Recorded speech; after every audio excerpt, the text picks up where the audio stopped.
Yeah, it gotta be more to this life than music recording at nights, exploring my vices, fucking with hoes I don't like enough to call her my wife. I'm rolling the dice, a little important advice for every immortal alike. Regret got a price and not the affordable type. We don't get to do this shit twice, but maybe that's kind of fortunate, right? That made this shit sorta alright for real. The yin, the yang, wanna do wrong, but want a little more to do right for real. I keep the 223 and the 45 on me. I'm really like Mike for real, but I just stay out the way. Shout out to the freight, that's how you save a life for real. Maybe this shit just a dream, a feeling, a theme. I keep looking over, a cycle, my spirit ain't looking for closure. I can't even hold you, I can't even stress. I'm blessed, I've been more impressed with less than what I got now. No, right when I least expect that I can get edge. Yo! Ground, my head to the sky. Yo! Happy Saturday! Happy Saturday!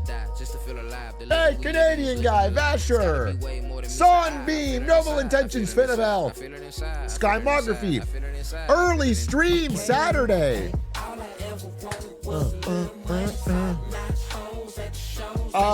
Unterhose, good to see ya. Osiris, good to see ya. Crane, welcome. Happy Saturday. Early and on time. You gotta give me credit for that.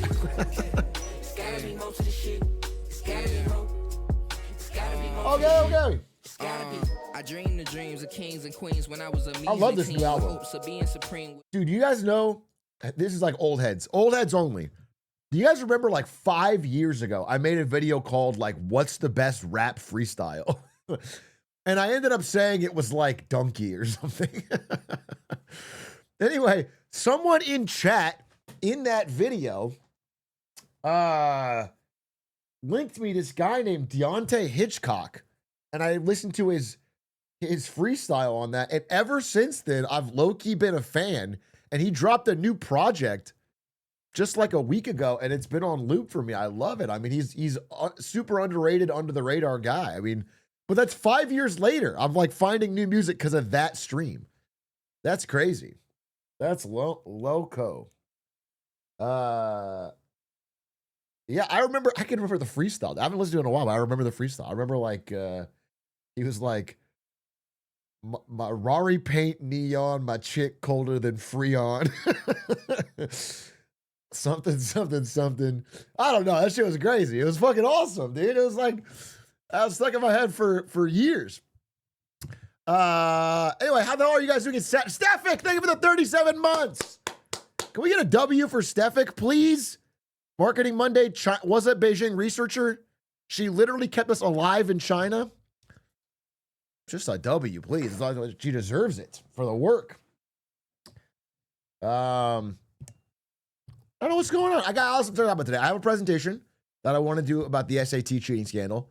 And I also have lots of stuff I want to talk about. And I also figured, since it's Saturday, let me tell you what my plan is. I got a plan. And I know you're not going to believe me. And that's okay, because I don't even know if I'll be able to hit it. But this is my new plan. I really decided that I hate streaming at night. I decided it. And I decided, like, why can't I stream earlier? And I figured out why. It's mostly because I get stressed about having to finish something, and then I don't finish it, and then I don't go live, and whatever. I figured it out. So here's what I'm going to do. No matter what, whether I'm done or not, I'm going to go live at 2:30 every day but Tuesday and Sunday. That's the plan. 5 days a week, no Tuesdays, no Sundays. 2:30 Pacific, and I'm going to go every day 3 hours minimum. Probably maximum too. 2:30 to 5:30, 5 days a week. It's like, you know, you guys say NL schedule, but literally I was like, how does Northern Lion do it? And I was like, what is his schedule? And I was like, all right, I gotta at least lock in 5 days a week. So I'm doing it like that. Now you guys are saying, oh, only 3 hours, whatever. But I have to do a lot of hours off stream to prep for the things I want to do. I just have to do that. And so I figure that will be fine. And if I don't have something done, I'm going to go live and I have to fill that fucking time. I don't know what I'll do. So we might end up with more bullshit streams. We might end up with more stupid shit, but that often leads to things like the watching freestyles, okay? Whatever. It's 3 hours. I will stay live 2:30 to 5:30. That's the plan, okay? Yeah, I think that I'm just going to try it. I'm going to try it to where no matter what, because here's the thing. Obviously, I can click go live at 2:30, and I've been able to do it in the past, But I always stress about it. I'm like, oh, dude, I can just add like 5 more slides, or I can get a picture, or I should read another article. And I'm just gonna go live. And if I don't have it done, we'll figure it out. This is a massive L for anyone who was on Pacific time. You guys can never be happy, huh? I've been agonizing about this, trying to figure out a way to fit this with my life and stop skipping streams. And the first time I do it, it's like, oh, really, bro? Really, bro? You're gonna fuck over the Pacific timers, bro? Check the VOD. All right. I have to get a schedule. I have to get a schedule, and my schedule can't be late at night because it fucks up my sleep. This fucking bright ass light late at night, I literally can't sleep. So I need to end like when a normal job would end.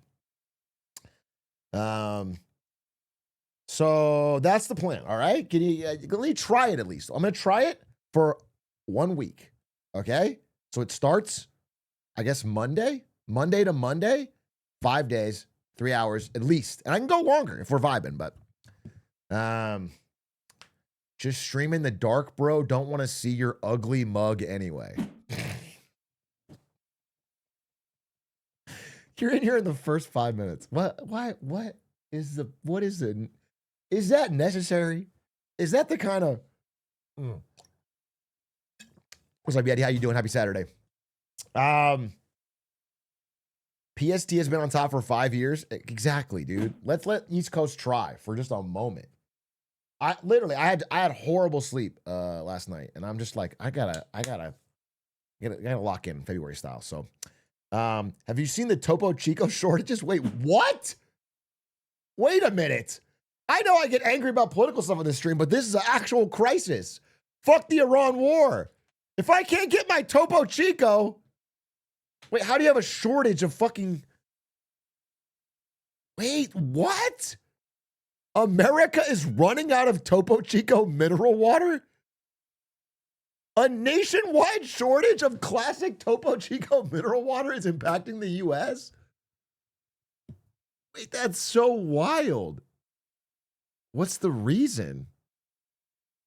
Attention, Topo Chico fans. Brace yourself for a possible shortage that could stretch into the summer. There's problems with the wells in Monterrey, Mexico. Oh, there's a problem with the wells. Yo, Loki, isn't that kind of cool though? Not that it's happening, but like it kind of confirms that it actually comes from where it says it comes from. You know, you get what I'm saying? Like in my mind, I thought that was kind of like probably just marketing. It's probably from the fucking sewer. But it's like maybe it's actually coming from the actual well they say it's from. That's Dasani. I want to say that Dasani hate is overforced, but it does taste a little bit off. I think people make it too much of their personality, but I do think it is a little bit off. I like Dasani come at me, but you got to spell it before you can defend it. You can't be Dasani's greatest defender can't even spell it.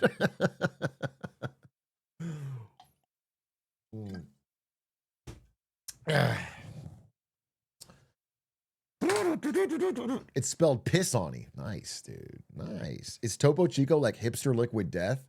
It's so funny that we've gentrified liquid death.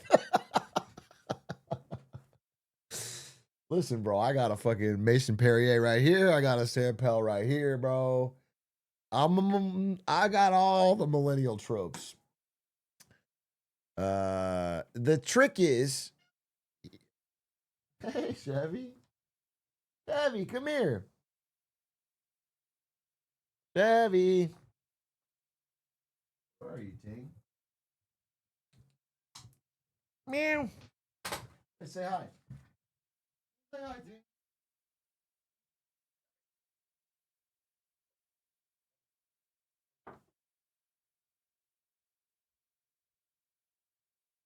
Look at this cat. Hey, Chevroni.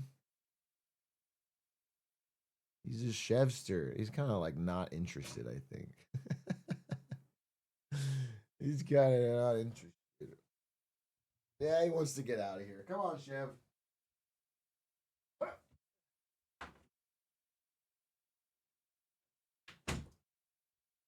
Ari is gone at the anime convention, and so he's extra clingy. She's obviously the favorite, but whenever I'm the only one here, he sneaks in and jumps in my lap and like rubs on my leg and stuff. Dude, I'm the backup human. Yep. Did you name him Chevy because of your love of pure diesel American cars? Fuck yeah, brother. Yes, sir. Yes, sir. That's why my dog's name is Cocaine, and my pet bird's name is 2 a.m. Warcraft 3. No, he's named Chevy because he was a kitten that Ari found in a Chevy smog check center. They said that a larger cat, there's 2 street cats, and the larger one was bullying him and was trying to force him out of the turf, and he had nowhere to go. And Ari said she'd take him. And we got him as a little kitten right off the street. He's a street cat. But now he's the most pampered fucking lazy ass cat, bro. He fucking meows for his food, then sleeps 18 hours. He lives like a life of luxury. Lives like a king. I bet the other cat is seething now. It's like a real it's like a Darman cat tail. Big cat bullies kitten. It's shown up. He passes by the window and sees my cat. Instantly regrets it.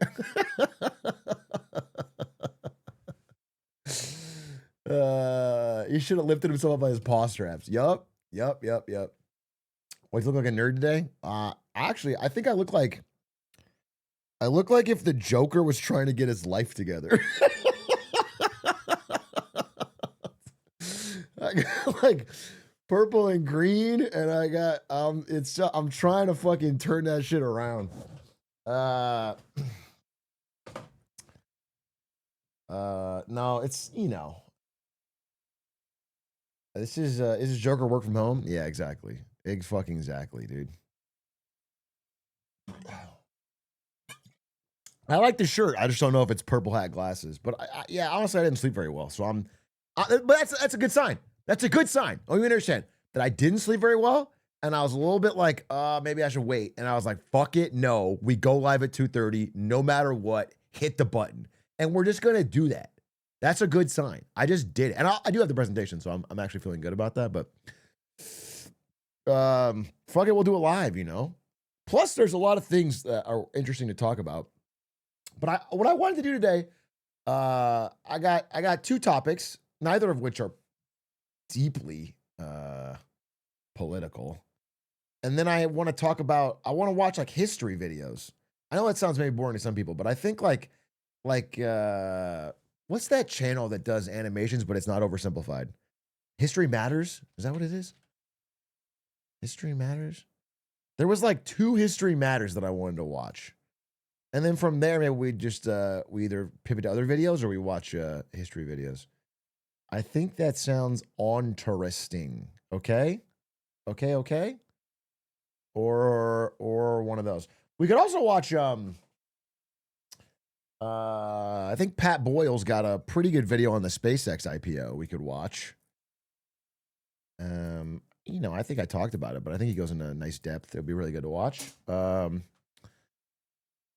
And maybe Japan analysis. We'll see. History. When are we going to learn about her story? Fucking so true, Radish.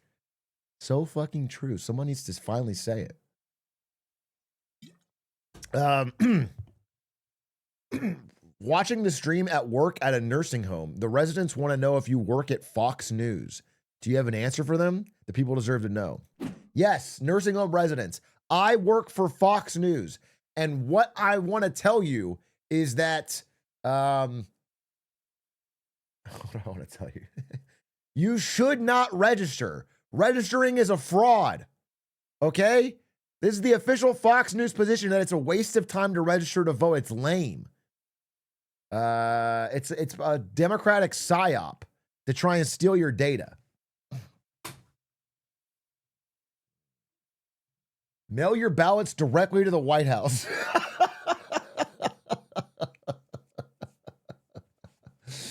Mail your ballots directly to the White House, okay?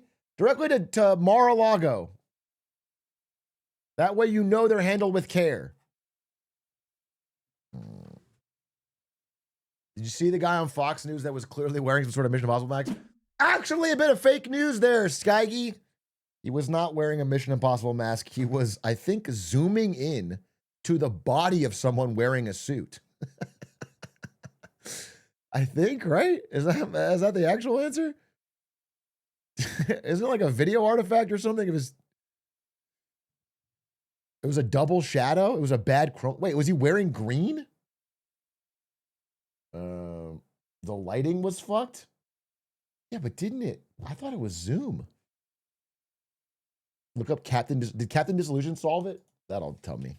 Captain Disillusion. This guy knows though. This guy knows his shit. Okay, I'm gonna explain the Admiral neck shadow thing. It's not a rubber mask, you weirdos. I suppose not a zoom. Wow, that is crazy though. When you really see it in that photo, I don't blame you for thinking it's a mask. Damn, bro, that looks like a fucking mask right there. It looks like someone could rip it off. It's funny because those masks, they do exist. I saw them when we did the research for that video about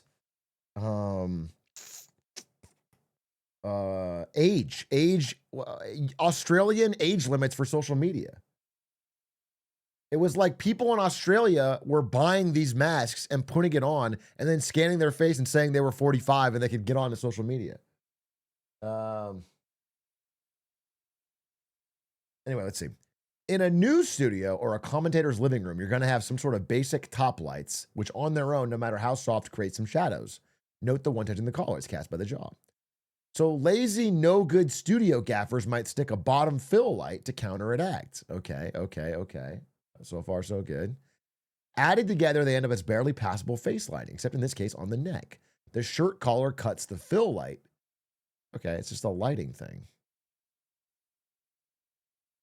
There's no one else on the set. He's reportedly in a remote van. Wait, so he is calling in. Wait, okay, so this is okay. He's green screen from a remote van. And, yeah, it's just a weird shadow. Okay, interesting. His explanation is intense, unsatisfying. I mean, here's the thing, right? I know that it's unsatisfying, but you have to give me a credible reason why this guy, who has appeared in other media, has secretly been wearing a mask his whole life. Like, this guy, it's like the only time this has ever existed. He didn't get a mask of himself. So, you know, it doesn't.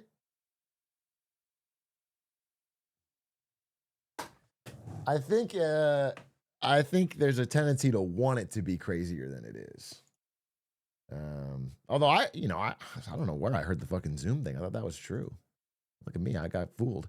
Jamie, thank you for the prime. He's nearly as bald as you. Okay, buddy. Beneath this hat, which I will not take off, there is a full head of hair. Zebulaus, thank you for the 49 months. Voting for the first time this year. Zebulaus, that's awesome. Congratulations. I actually got a lot of people. I wonder if I can share this. I probably can't because I think it literally has someone's personal information. It does. Okay. Thank God I didn't just pull it up. What if I crop it? I'm going to leak something. This is such a bad idea. I'm going to leak this guy's address. It's literally his full address. I gotta make a big black bar. Okay. Well, okay. I mean, I've gotten rid of all the information, so now it's kind of useless. But you can see it here. Okay. This guy sent me proof of voter registration. So I said thank you,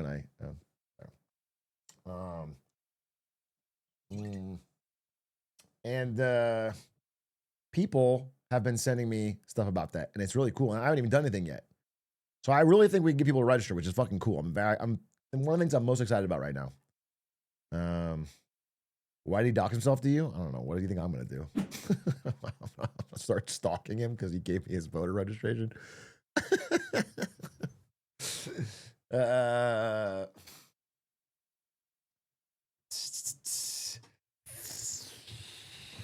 Dox yourself back? That doesn't seem like a good idea. Doesn't seem. I've stopped voting to counteract everyone else changing the country positively. All right.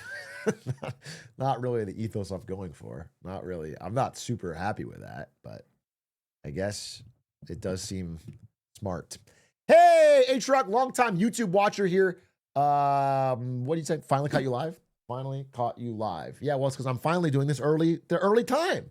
2:30. I'm getting it out there. People that have trickled in, I want you to know. 2:30. I'm putting this is my stamp. 2:30 to 5:30. Every day, but Tuesdays and Sundays. 2:30 to 5:30. The dentist's favorite time, 2:30 to 5:30. Every day, no Tuesdays, no Sundays. Okay? Every day, but 2 days a week. Yes, Tuesdays are podcasts, and Sunday is basketball. And I will not touch those sacrosanct days. Also, yeah, it's not going to happen. It's easy to bet against progress, okay? But when it happens, what are you going to do for me? Put money where your mouth is, bro. If it does happen, if 1 week from today, plus Monday, if we've done it, what are you going to say? Are you going to go, oh, hey, Truck, I'm so sorry. You got to do something. 1 week? Well, okay. But what are you saying it's not going to happen? Let's start with 1 week. Let's start with 1 week, bro. You're not going to say anything, bro. You're only going to complain. You got to give to get. If you do that for a full week, I'll sub. I'm holding you to it. I'm locking you in. I'm going to greed up every dollar. Double B 3102. I'm putting you in the notepad. Oh, fuck. Is Treflo here? Oh, bro. Oh, I forgot about Treflo's birthday. Oh, no. Is Treflo here? User Treflo. I just saw my fucking. Oh, he is here. Treflo, what happened to my birthday? YTA. Hey, happy birthday, Treflo!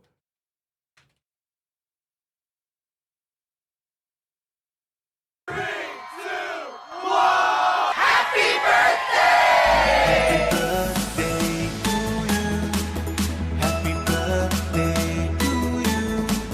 This one's for Treflo! Why is the #1 result for birthday song an AI generated? No human is saying this? Happy birthday? We gotta get an AI generated one? That's the first fucking result? What about happy birthday song nonstop party hits? 10, 9, 8, 7, 6, 5, 4, 3, 2, 1.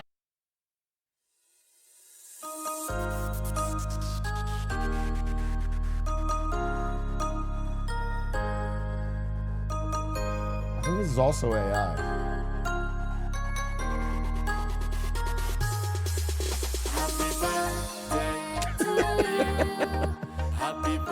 I mean, maybe. Actually, I'm not sure. Happy birthday to you. Happy birthday to you. Happy birthday to you. Happy birthday. I mean, the banner could be AI, but I think the song wasn't. Play the Skylar White happy birthday. Def AI. You guys don't know shit, bro. You guys are the people that We talked about it on Lemonade Stand. There was a guy that put a real Monet painting on social media and said, "Can you guys explain? I generated this with AI. Can you explain why it's bad?" And then everyone wrote 500 comments about how shit it was and how the fucking brushstrokes were bad and how it's fake. And it was a real Monet. And they were like so confident. They were so confident. Look at this AI slop. It's so fucking bad. But you're the guy that can really tell.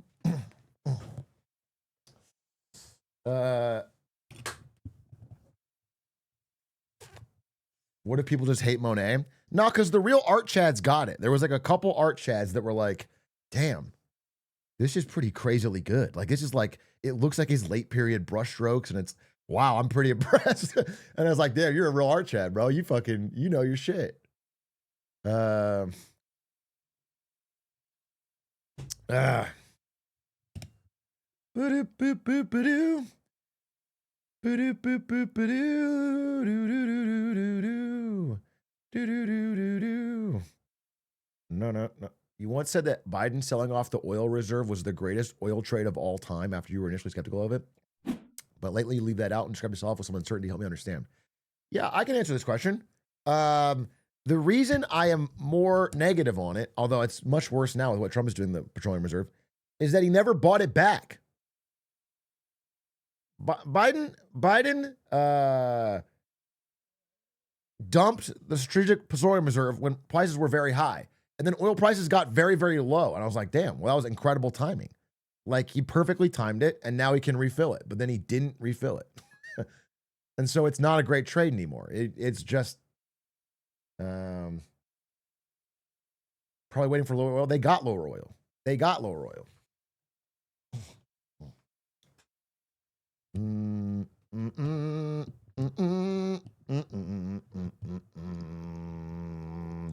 Yo, Big A Chan, you told us to reach out in Discord but didn't respond. Wait, what did I tell you to reach out about?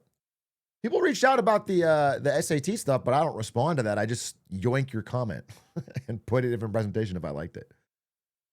Yeah, I probably saw your comment. I just yoinked it. I'm not gonna like. There's like a bunch of them. I literally got like dozens of people reaching out about SAT cheating.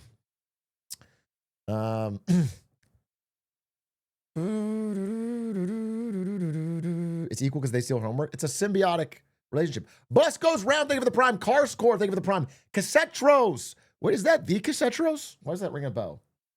Hitman. You did like a Hitman run. Cassetros, is that you? Did you do a Hitman run? Like a cool one on Miami? Is my Hitman brain working? Tranben, thank you for the prime. Thank you for the prime. Cyan Warrior, thank you for the prime. King, thank you for the prime. Delta Germany, thank you for the prime. Thanking everybody. King of the game, thank you for the prime. I took someone's Adderall. That's where my meth went. What do you think is the best AI-proof way to have a college course content structured? I think everybody should dress up in a toga and get in a Greek symposium round and then get called upon one by one to answer a question from the proctor. Okay? Just like how you used to do it? Yeah, like how I did it in college. Mini discs, thank you for the gifties. Big A, you inspired me to start reading again. I'm looking for a gripping micro macroeconomics book. Hard challenge. You want it to be a micro macroeconomics book, but also gripping. I would listen to Grippy by J. Cole. It's a really interesting treatise on macroeconomics, and it's done through a musical slant. I would say Grippy by J. Cole is definitely what you're looking for. I could recommend a book I just started. It's out on the couch. Well, I don't know if you know if it's good yet. So, but I can tell you that I'm reading it. Give me a second. Ba-da-ba-ba-ba-da.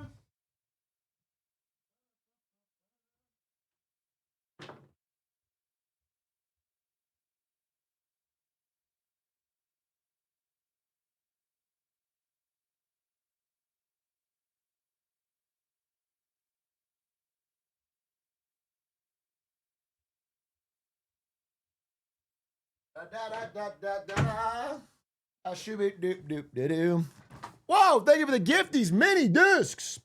It's called The Almighty Dollar, 500 Years of the World's Most Powerful Money. You'll note, America is not 500 years old.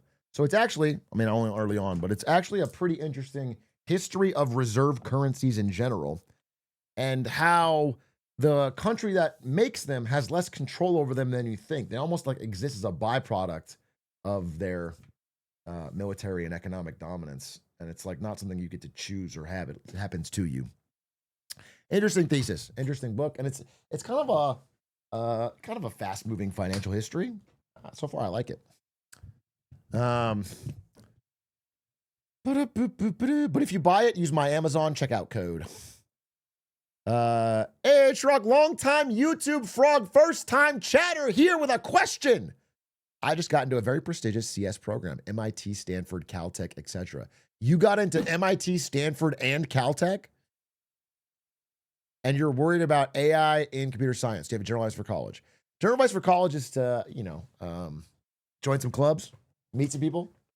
Don't do what I did in 2 of the 4 years and play League of Legends all day. Or do that, but after you've made some friends in the first year. And all those colleges are pretty prestigious, so I wouldn't worry so much. I would get the degree and, have a good time. I'm not going to tell you what to major in. I think you're going to figure that out yourself based on what classes you like and are interested in.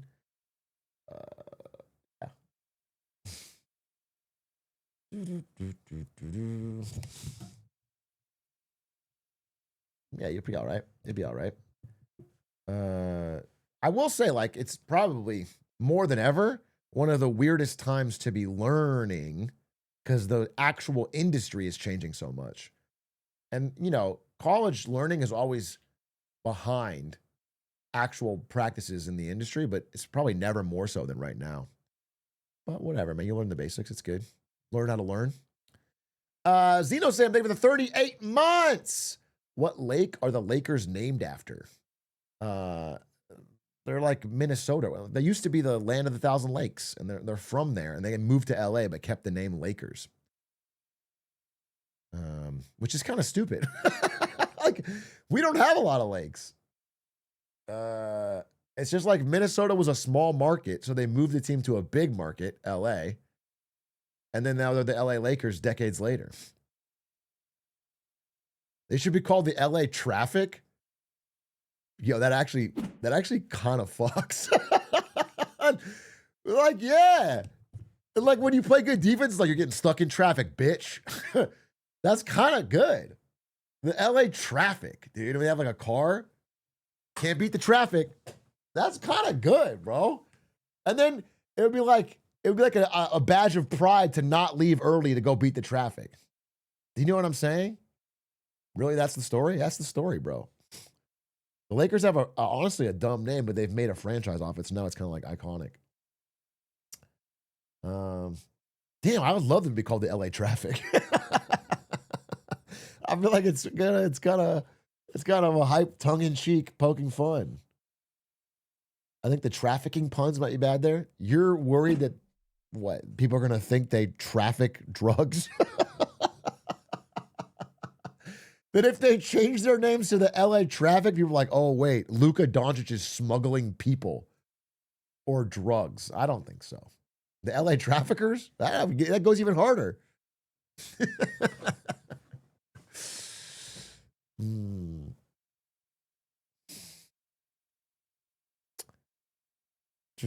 Long time YouTube frog, first time on stream. Welcome on this fine Saturday. Just got my first job and place out of college in a new city. Bro, congrats. Any advice for success? Pretty broad topic. I'll just say congratulations, bro. You have a job and a place and you graduated. You're in a really good setup. Again, you should count your blessings. That's a hard thing to do right now, and a lot of people are working on it. So, congrats. Remember that life is, about the relationships you make with human beings. So try to make some friends. And by that, I mean watch a lot of streams. Don't miss a second. 2:30 to 5:30 every day, except for Tuesdays and Sundays, okay? That's very important.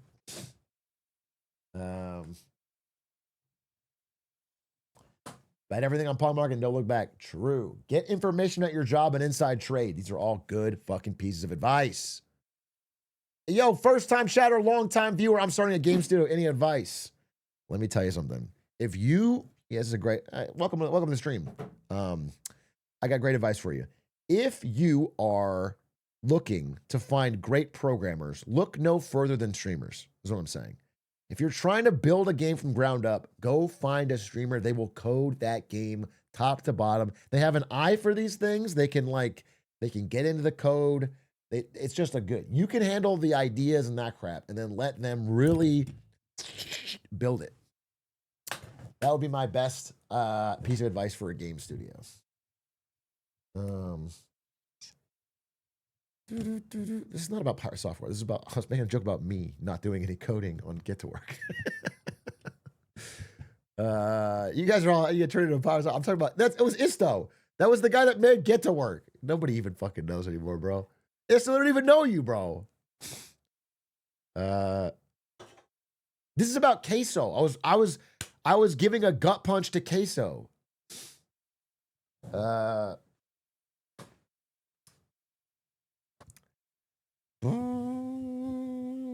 Hey, Atrioc, long time chatter, first time chatter. What is love? Baby, don't hurt me. Don't hurt me no more. Queso's actually the best coder I've ever seen. I don't know how to respond to that. I don't know if you're just saying something randomly or you saw Queso code and then you've never seen another code in your life, or I don't understand. I literally don't understand, but hey, Truck, I'm doing my bachelor's in Germany, but I'm not sure about what to do after. Would you rather choose Germany or the US for a master's degree in finance business? The German gambit, bro, is that you get higher education in Germany because it's good and it's paid for or subsidized or cheap, and then you go get a private sector job in the United States. That's like the German gambit, bro. People do that all the time.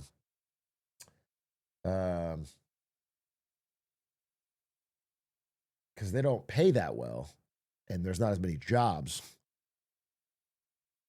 Not to shit on Germany in any way. I really loved my time there, but I made that video about German industry and how their lack of energy from nuclear and all that stuff. It's like every headline today, the past week, is like all 100% confirmed from that. Like everything I said, it's happening.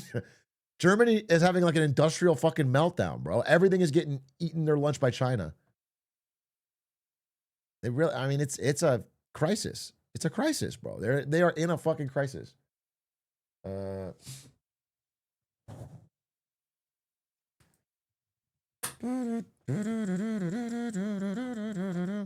Germans be like, look at me, I'm German. I eat kebab and I don't tip. If you don't know Germans, that's actually fucking spot on, bro. That's actually fucking spot on. They do be like that. They eat doner kebab and they don't tip.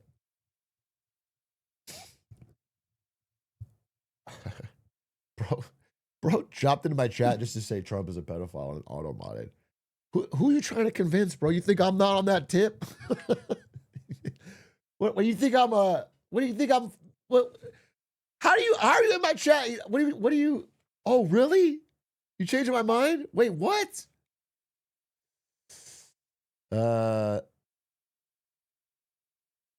You're wearing an Enron hat, maybe he's new. He's just going chat to chat on Twitch, sees a guy with an Enron hat, thinks this guy supports financial fraud unconditionally. He must also be a huge fan of Donald Trump. And I'm going to convince him by saying Trump's a pedophile.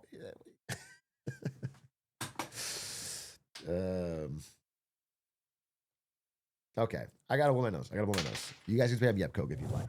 I give you that permission.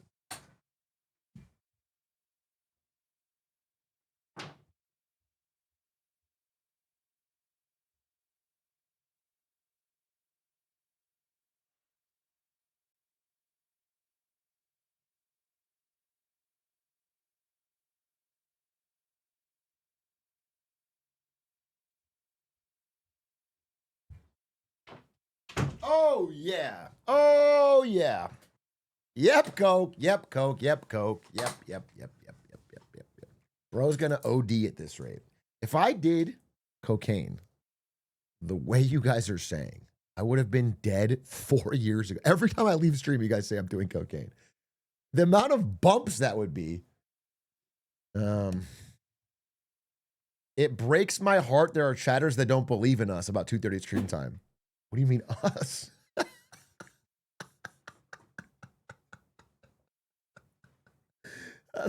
You know what? It's us. You're right.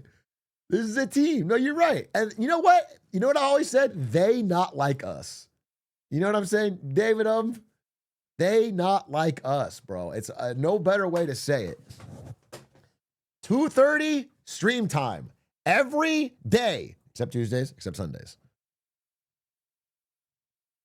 The dentist's favorite time, 2:30. They not like us, bro. We're gonna be here.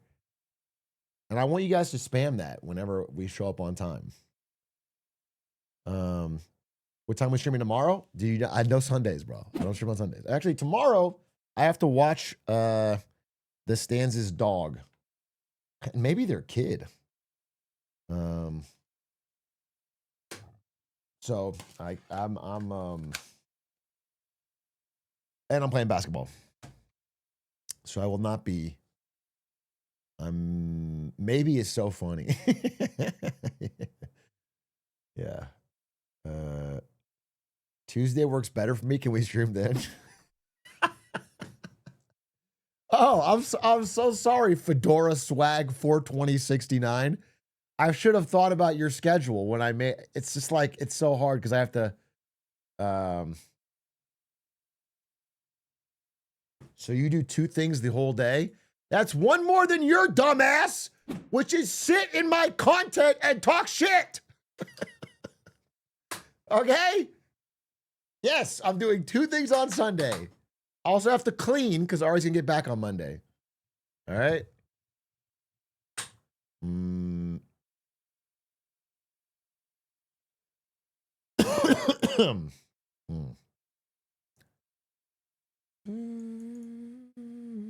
Hey, thanks for inspiring me to pursue economics. I got accepted to Brown and on a Yale waitlist. Damn, bro. Grats. Congratulations. You're from Czech Republic. I demand more Hitman speedrunning. I think we did a Hitman Horse that's coming out on the main channel pretty soon. That's awesome, man. Congrats. The Atrioc to Ivy pipeline is real. Yeah, but I wonder how many of them are cheating on the SATs. We'll talk about that in just a second. Bro.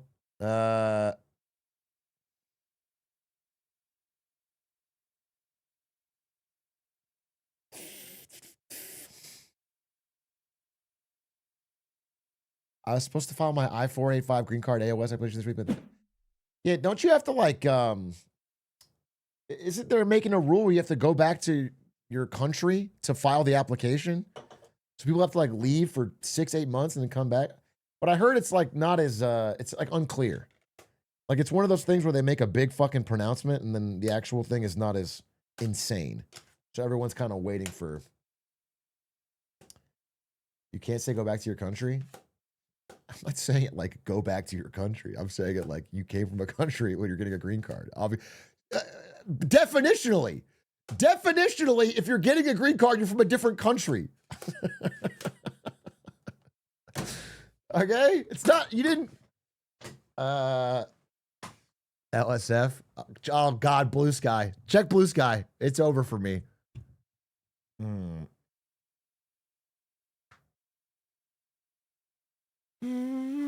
Hey, Truck, long time YouTube frog. Wondering if you ever consider using your platform to organize protest. I'm using my platform for voter registration, bro. That's what I'm using it for. That's what I think is most important this year. I've seen the numbers. They're stark. Actually, it was. I wonder if I had even better stats. Check it. Millennials and Gen Z combined are 30, 43% of the electorate, I think. Boomers are 24. So it's almost double.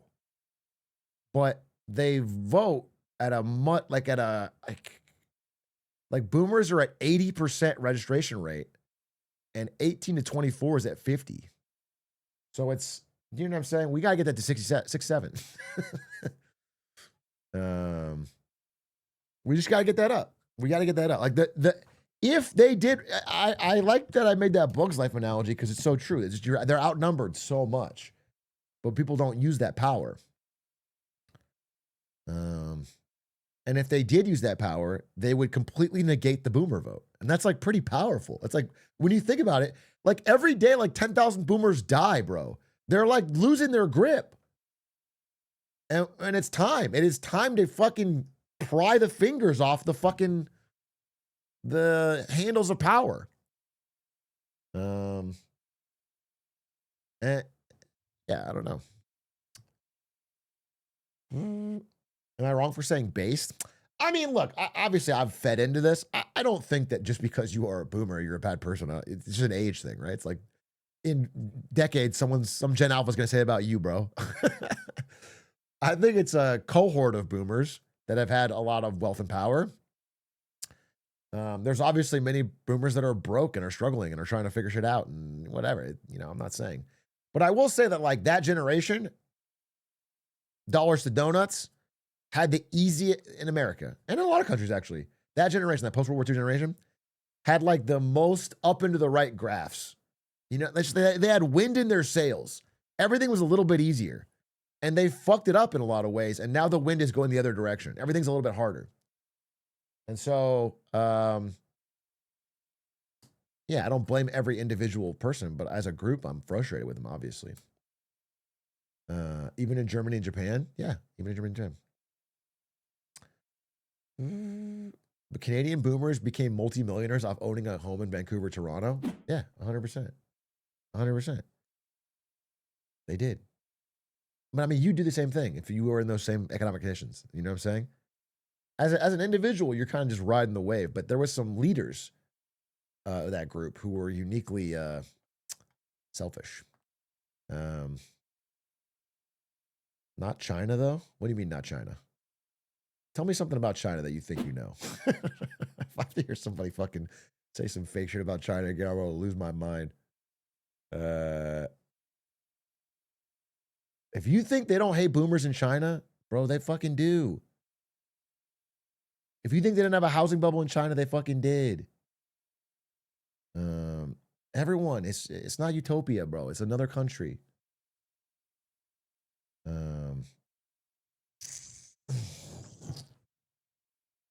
China hates dribbling inside of train stations? They don't! They don't. He was helping me! He wasn't even mad! They don't! Everyone liked it. I made a lot of friends. They love basketball, bro.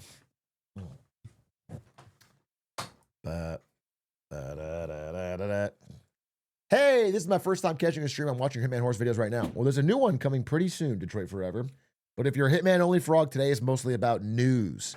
Interesting news. You might find it interesting, especially if you either take or have taken the SAT. But otherwise, no Hitman for you today. I'm sorry. What are you using to pull up the comments as you speak them? This is not live. You are an actor that I hired weeks ago to play a chatter in a recorded video. Everything we're seeing right now is a recorded, post-edited video uploaded to Twitch. Even as you asked this, I knew you'd ask this, and that's why we planned this whole thing. This is the year 2004. The movie Finding Nemo is about to come out. I have been long dead by the time you're seeing this. Bro! Sam Thingamajig! I got a job offer for $136K right out of college. My sub paid off. God damn, 136 out of college, bro? Bro, I thought I was fucking lucky. I was begging for, I got 42 out of college at Twitch, bro. Congrats. 136K out of college is insane. And that just goes to show you that an Atrioc sub guarantees pays for itself. It guarantees, like literally. He would not have got this offer without his sub. Yeah, I was 42K in SF too, so like it was like nothing. It was like not livable.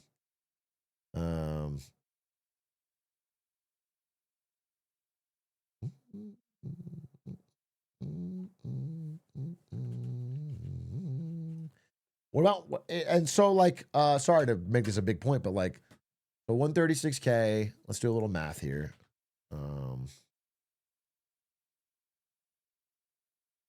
40% is 54K. That's enough for you to live on. I'll take 60%. So I'll take 60, you give 40, and like 54 is pretty good right out of college. And then obviously I get my tax for the, you know, for the sub and for the, that's fair is fair. That's a pretty fair split. My cut. I started reaching the wage this week. Great book. Excellent book. Can I pitch you guys on it? I'll give you the very, very, very short version. Because I think it's some of you only want to hear, I mean, some of you don't want to hear economics books, and I totally get that. It's not fiction, but it reads like fiction. This is a book pitch, okay? Here's the ocean. Oh, it's the ocean. It's England in the, I forget, 1800s? England on the high seas, bro. Big brown boats. This is not brown. That's not brown. It's not brown. Brown. There it is. It's a big boat on the high seas, okay? Anyway, the Wager is the name of the ship. It's the Wager. And they go out on a long mission out on the seas for England. And they get blown off course. And there's a fucking mutiny. There's a mutiny. And nobody knows what happens, right? And then a while later, oh, sorry, wait, I'm telling this pitch so terribly. I read this book a while ago, bro. Wait, never mind. There's a boat called the Wager, and it's setting out to the high seas. And then it gets blown off course, and no one knows what happens to it, okay? It's a mystery. Where the fuck did the boat go? It's lost to the seas. Then, weeks or months or years later, I don't remember the exact time frame, a long time later, not in weeks, it's actually it's months or years, a ragged, broken down version of the boat shows up on English shores, okay? And there's only a skeleton crew left, and they barely survived. And they go back to England, and they're treated like heroes. And the papers run stories about them, and they say, oh, we barely survived. There was such a thing. And then, weeks after that, a second, smaller, more ragged boat than ever shows up with other people from the crew who claim the first people are liars who committed a mutiny and also maybe cannibalism. And then it becomes the biggest story in England. And everyone gets interviewed and brought to court, and it becomes this big drama. What the fuck happened on the Wager? True story. Interesting book. No spoilers after that. Wait, wrong one.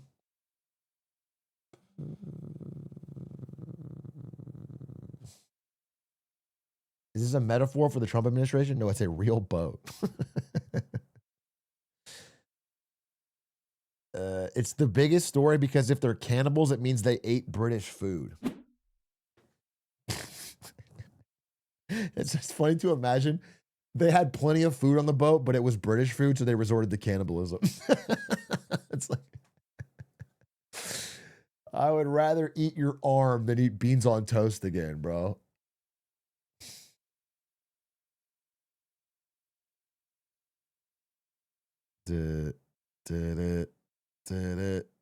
Psh, psh, psh, psh, psh, psh, psh, psh, psh. There's a shooting at the White House happening right now? What? Jesus Christ, dude. The 15th one? I don't see anything.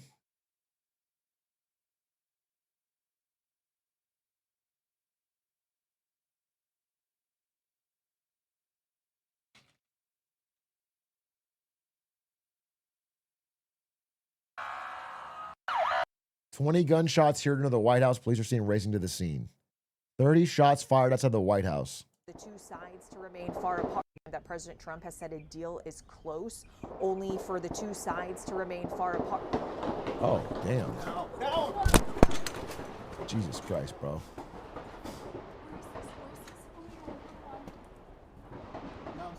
That President Trump has said a deal. Jesus, bro. It's getting bad.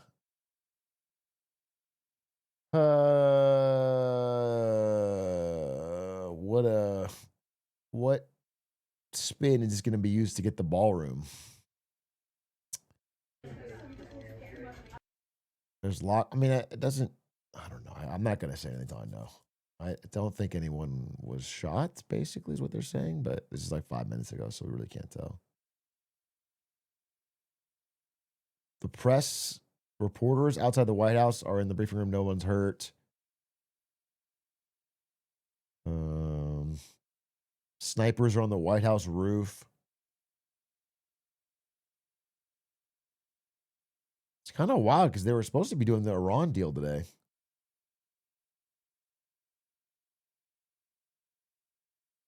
All right, well, we'll follow it up. I don't want to live react to a shooting. We'll see. They're going to make a second ballroom on the other side. Yeah, I mean, I want to make jokes about this, but I don't know if anyone's shot, so I'll wait. They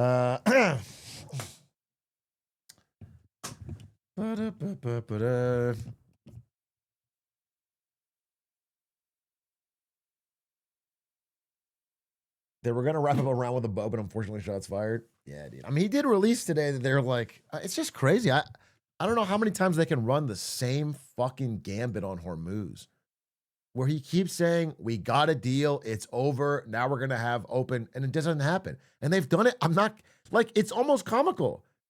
It's like 8 or, good thing I said 8 or 9, and not 6 or 7, but it's quite a number of times now that we've done the exact same thing. The exact same, like, will they or won't they? And yeah, I mean, each time the market is less believing in it. But someone's making a trade every time. If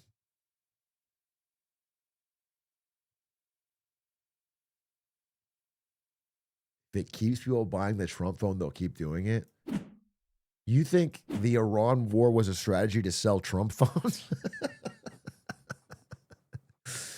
You think this is all part of a master plan to upset Apple at the top of the Apple cart of phones?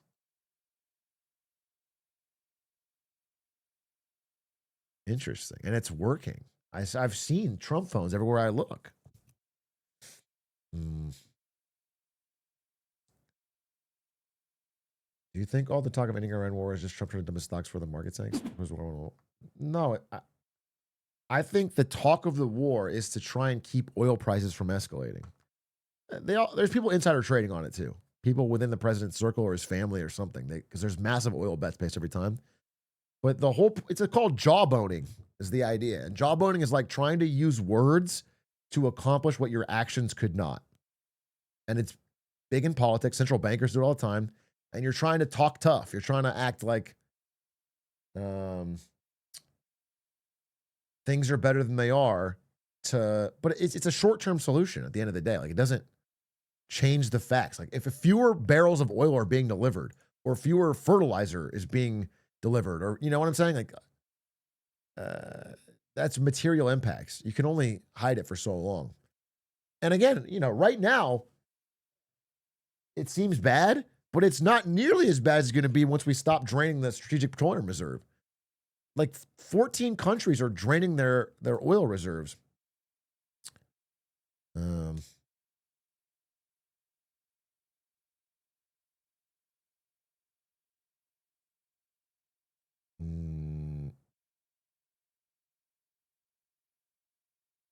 Even I was reading a good piece today. I think China's doing it too, bro. They won't say it, but I think everyone is fucking draining their reserves.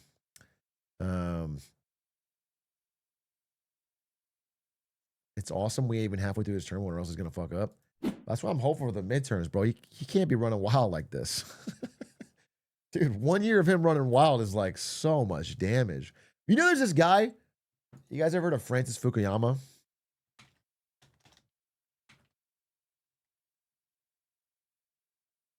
This guy right here. He's my neighbor. Wow, it's a terrible photo of him. There's got to be a better photo. All right, so in 1992, this guy, he writes a book called The End of History in 92. It's basically after the Berlin Wall fell and the Cold War is over. And he's like, basically like, yeah, democracies and globalized trade, and that's it. We solved it. It's like, this thing's kind of just going to run. And then he interviewed recently, and he was just talking about how, like, yeah, he's like, first of all, I was wrong, essentially. It's not really what the book's saying. You're right. It's not really what the book's saying. That's sort of how it's been taken. I don't want to make it seem like he was 100%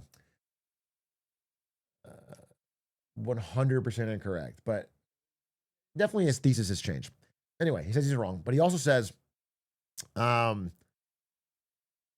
he could never have predicted the amount of damage done from within. He was talking about in this 1 year. It was just an interesting look. He was just talking about this past year from his mental model of the world is like such an insane amount of damage.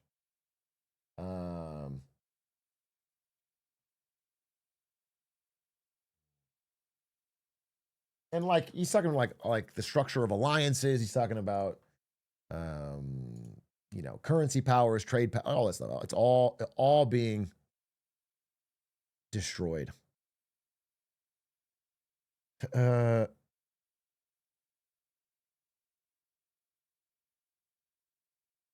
He uploads weekly to YouTube? Damn, I didn't know that. I gotta check out his YouTube. I just watched his interview.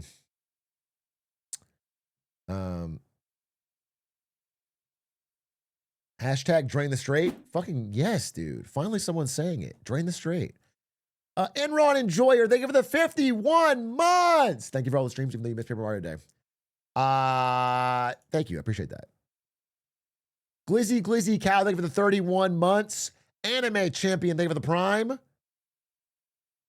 We wanted to vote in the primaries, but it sucks that it's closed for people that are either independents or not registered to a party. Right? Why does not America have more major parties than other countries like the UK? Other countries have more major parties. Oh, I mean, the UK hasn't had other major party the entire time. It still doesn't really. It will soon, but they have more because they have a parliamentary system. So other parties can win seats in parliament and have some aspect of governing control. But we have like a system that really incentivizes two parties.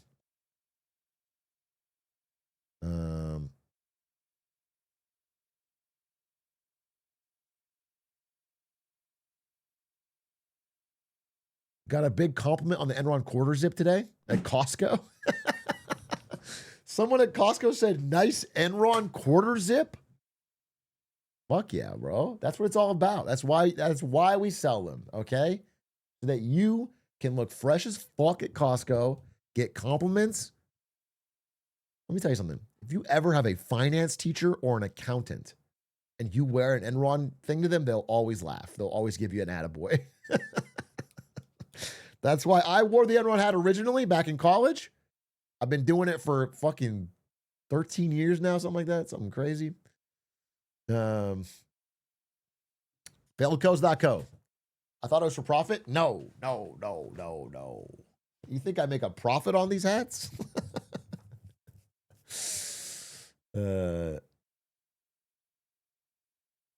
No, dude. I lose money on every hat.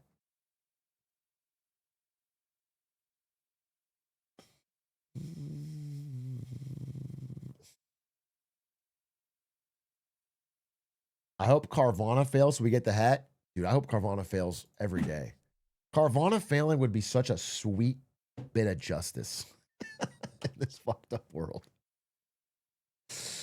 I prey on Carvana's downfall. Why don't you sell the purple one hat? I mean, I guess people do want this hat now because it's all I've been wearing, but we sold only 100 of them because it's the Lakers colors. And I figured the number of people that want Lakers colored Enron hat has to be such a small niche. It's got to be like that Venn diagram's got to be insanely small. So we just did 100, but they did sell out. Insta.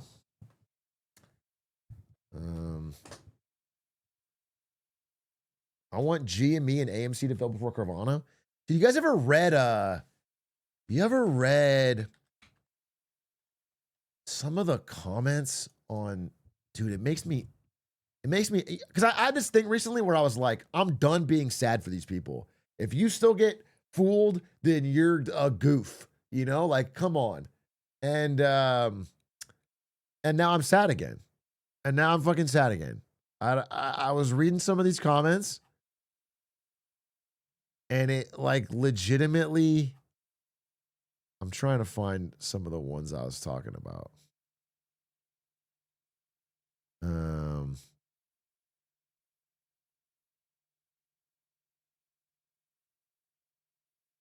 I'm trying to find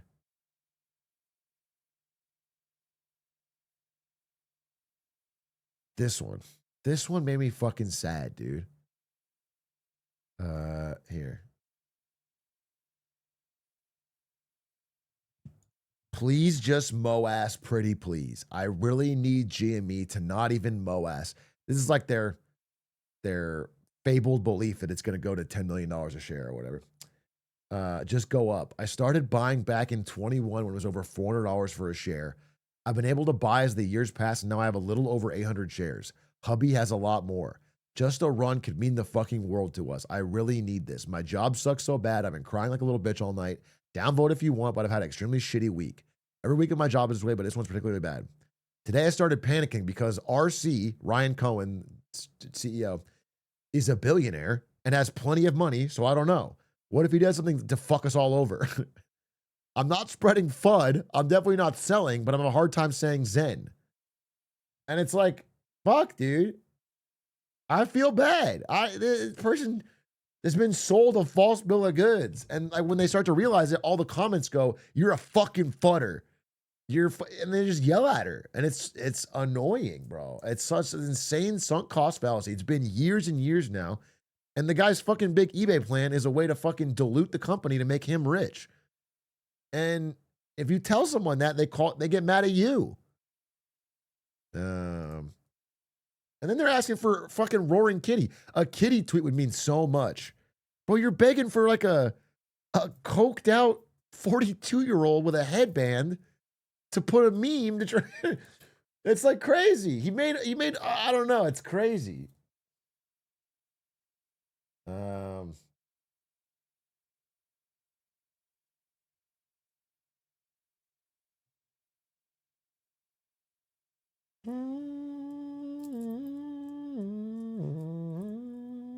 It's depressing. It's sad.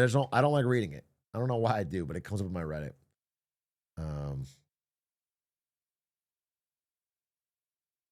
Can you make trucker style hats for those of us with large heads? Snickerdoodle. I don't know if you've gotten a hat yet. I promise you they're for large heads because I have a fucking massive noggin. I promise you we're accommodating of large heads. That if it has to fit my head and I have a big ass head.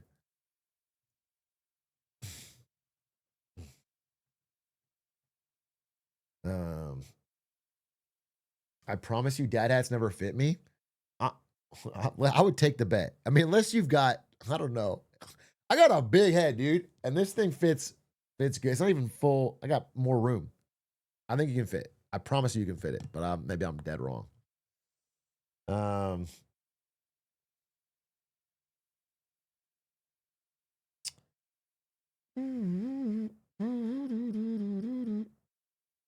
Big head, low density.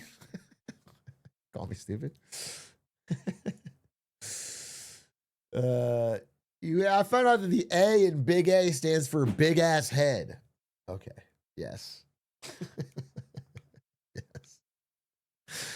Yes, I guess it does. I guess it fucking does. You know what though? I think that's the perfect time to talk about something else. I've got it all set up.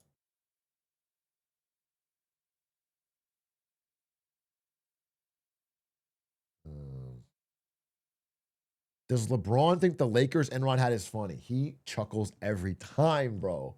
When Bron and I are hanging out, he goes, bro, you got the Lakers Enron again? And he daps me up. And he says, by the way, nice 3-point shot. You're looking like you could really make the team next year.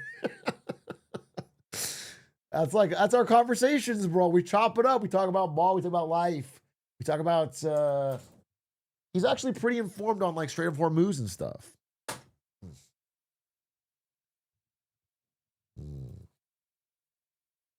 You're such a good influence on Braun. I'm glad you're his best friend. Because like with the pressures of fame for him, he could easily get on the wrong track.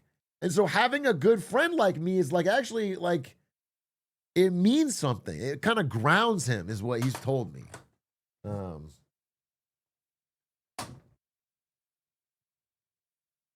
He knew Trump was going to do this. Yeah, dude, I remember LeBron saying years ago that they're going to close Hormuz after Trump and Israel attack Tehran.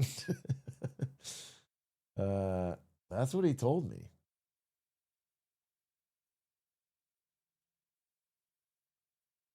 You fuck with Bronny, or is he low-key a buzzkill? No, Bronny's vibes aren't great for the hangout, but he's a beast on the court. Keeping up with the Lego drama. There's Lego drama? I hate when someone links me a YouTube video for drama, though.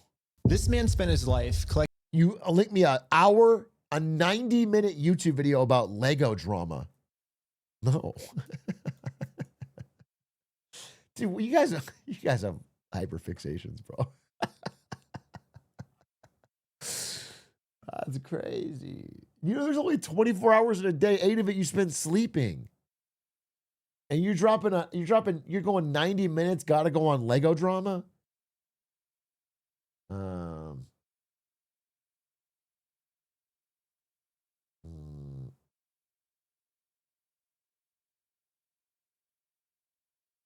You play League, dude? Sharpening my mind, sharpening my skill set, sharpening my ability to insult people on a moment's notice. Well, I'm sorry. I was building skill sets. I sharpened the blade. And you know what? When aliens invade and they need someone to make a jungler break down crying to stop them, who are you going to call? Okay? I'm going to be laughing. You're going to come begging for me to help. That's going to be their only weakness.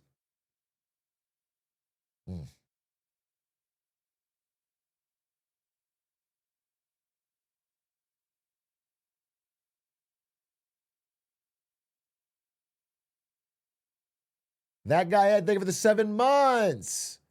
Thoughts on this tweet about how no one is happy in SF because of AI money? Oh, I saw this, bro. This shit is so fucking whiny. This shit is so whiny.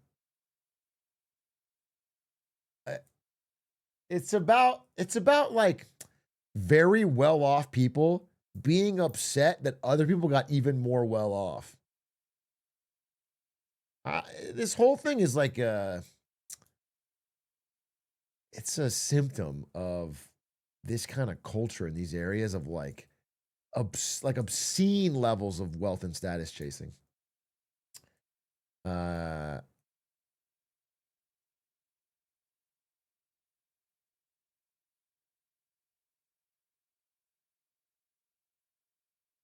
like this one, like those who have made it experience a profound lack of purpose too.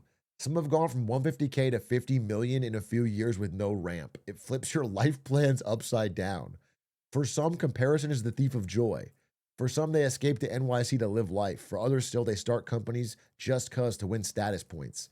They never imagined that by age 30, they'd be set. It's like, shut the fuck up. Come on. Legitimately, shut the fuck up. My God. It's crazy. It's crazy. It's crazy. These are solvable problems. I don't know. It's crazy. Listen, there's a story somewhere in here in that if you are working, like let's say you busted your ass, you got to a good school, you learned CS, that was the hot thing at the time. You got a fucking job at a big tech company in San Francisco. You moved out there. Taxes are expensive, housing expensive, but you got a good job and you just picked the wrong company. You know, you picked one company and the other one fucking blew up and you didn't go to Anthropic or OpenAI and other people made 10, 20 million dollars and you have 400K. Like on a grand scheme, you're fucking fine. You're doing quite well. But there is like this weird lottery that happens around these IPOs. And what's interesting is like in SF, after this year, at the end of this year, once Anthropic and OpenAI and SpaceX all IPO, it's going to mint like 10,000 new millionaires. And the prices of housing is going to it's disgusting in the tech areas. It's going to be disgusting. You will not be able to bid. It's like picking Blizzard instead of Nvidia. Exactly. That's exactly right. Like I made a choice at one point in my life between Blizzard and Nvidia. And it was a really hard choice for me. And at the end of the day, I kind of just like went with my gut. But I could have gone the other way easily. Had I gone to Blizzard, there's a good chance that I have zero stock. Maybe I got hit in a layoff. Like, you know what I mean? Like it's not like a incredible hard work thing. It's like a bit of luck. There's like a lot of luck, actually. It's a lot of luck. It's like the right company at the right time. And so it's not like the people these companies didn't fucking work hard or pick the right thing, but there's something to that. But then this part is I just have no empathy for, really. Especially if you have $50 million. That's so absurd. If you have $50 million, it's not like human beings are like hardwired to have comparison and to be unhappy and have a treadmill. I understand that. But here's the rule. After 50 million, you got to shut up. You got to shut up, bro. Because that is something you can figure out privately. It's just like I'm not saying you don't feel those feelings, because humans all feel those feelings. But you just have to understand that at the end of the day, your worst experience has such a cushion. You have such an insane cushion. And it's just not a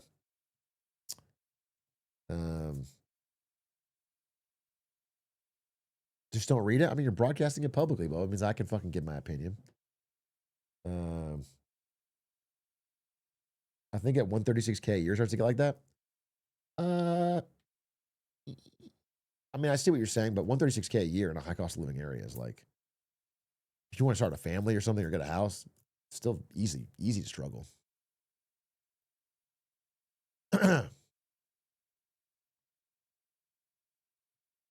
Anyway, as someone who only has $49.9 million, my life sucks.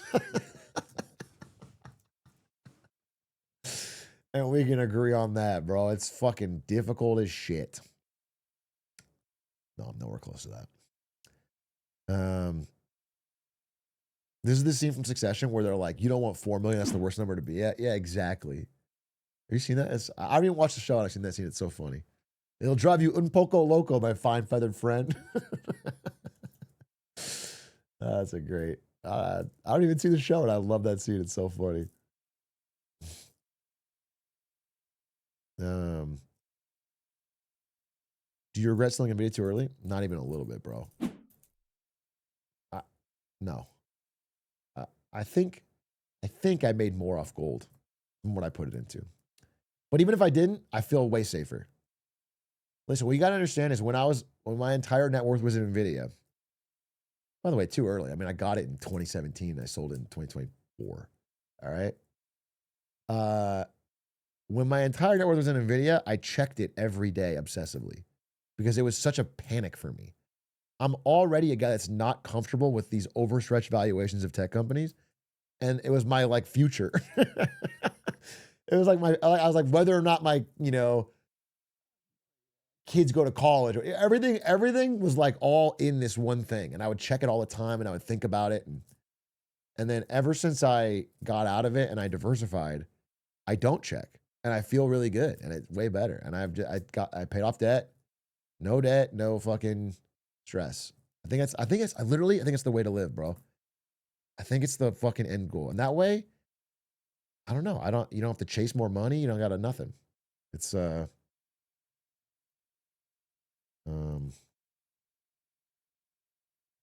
was like, yeah, 100%, bro. I never denied that. Don't fucking pretend like I have. You got enough money feel that way? Yeah, 100%, bro. I'm just saying there's people that get this money, some people that I know, and they go a different route with it. And I think it's just more stress, more treadmill, more problems, more running on a fucking. And what I'm saying is I went a different direction. And now I feel good about it. I went for peace. I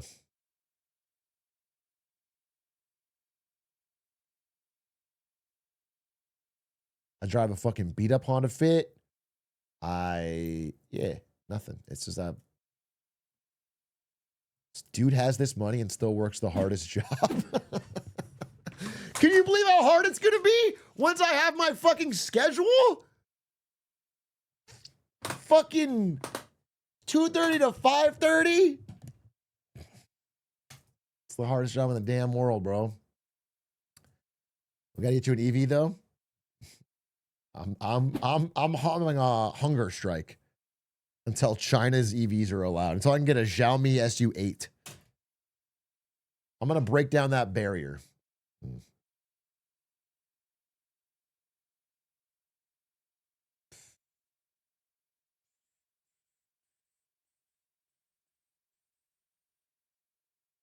Big guy from Ireland and the U.S. credit culture is so shocking to me. Your situation is normal to me.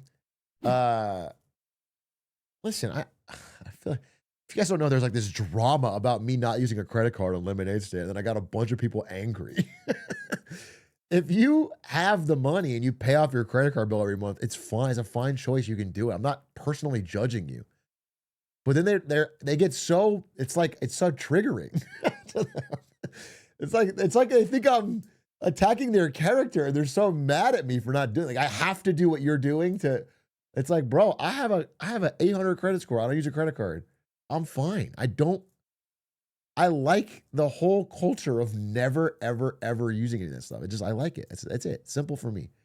And even if I were to use $10K a month on a credit card with a 2% cash back, that's like $2,000, $2,400 at the end of the year. It's like nothing. It's like, not nothing. I'm sorry. I don't even think no, but it's not worth it. I don't care. I would rather just, I don't use that much. I would never use 10K a month. And so,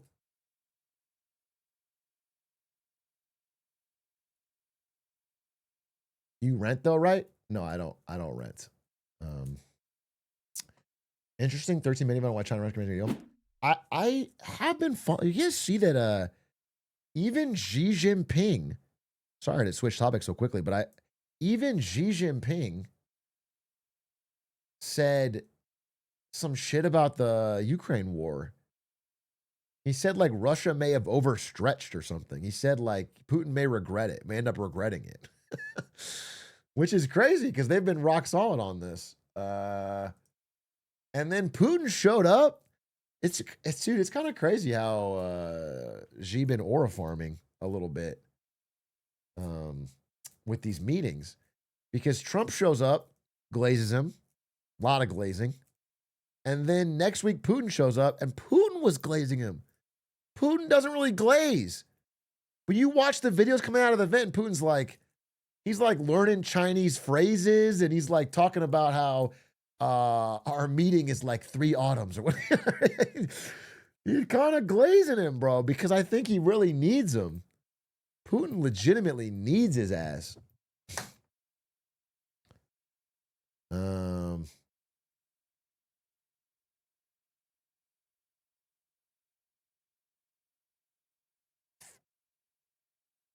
There's an article in the Wall Street Journal about Ukraine becoming a source. I mean, it is. Not. I mean, we've talked about it on here. It's one of the things that's so frustrating to me about the U.S.'s unwillingness to engage with Ukraine as a full-throated ally. Like being like, yo, we are 100% tight, we're allies. Because it's not even just that like they need our help. It's like, it's a huge benefit. I mean, they've become the best in the world at drone warfare. They've become so incredibly good at it that their knowledge is valuable. You want them in your military alliance. You want them sharing their expertise. You want them to be, to treat them like it's like only a burden or a tax is crazy. It's crazy. They've become so good at it. And it's so important.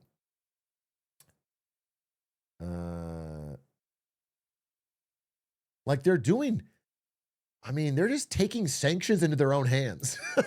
Ukraine is doing like a fucking deep 800 miles and air kilometers into Russian borders, strikes on oil refineries and oil shipping and oil transport. And they're taking the sanctions in their own hands. They're literally cutting off Russian oil exports.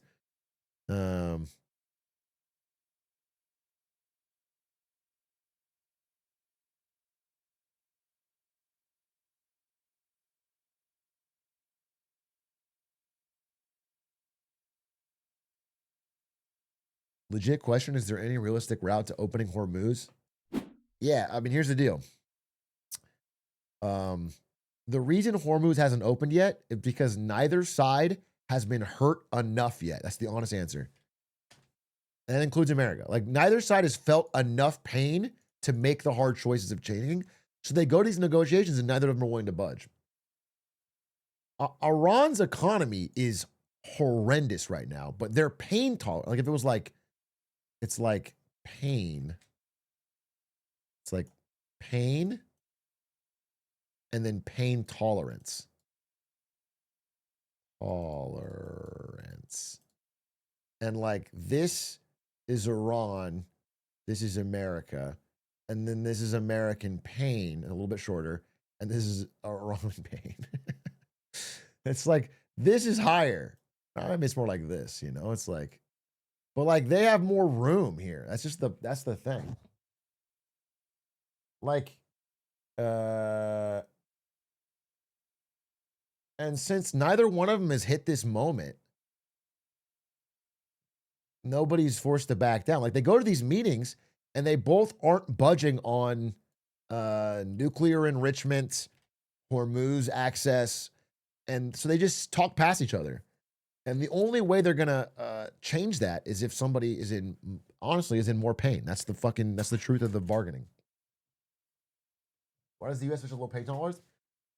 Structurally, this is a democracy thing, but structurally, democracies have a lower pain tolerance in general because Trump ostensibly has a midterm coming up. And Americans fucking hate high gas prices. They hate the inflation. And they're fucking pissed at him, which makes him eager to get a deal. More eager.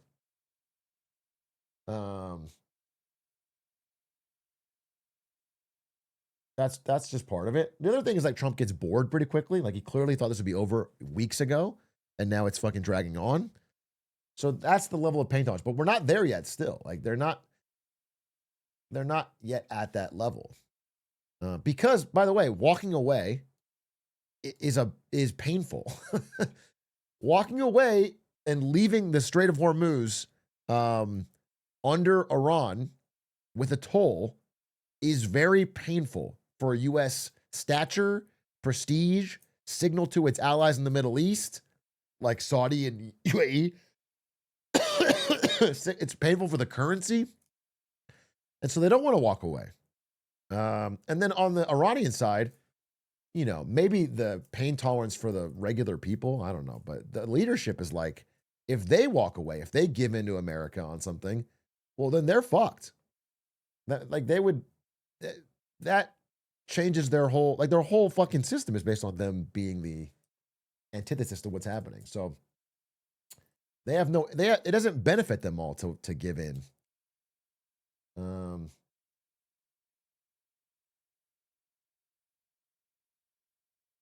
So they can take a lot more pain. And obviously there's no election that they're fucking waiting for. I had a graph on this that I saved because I thought it was really interesting. Where'd I put it? Sorry, I'm a cough.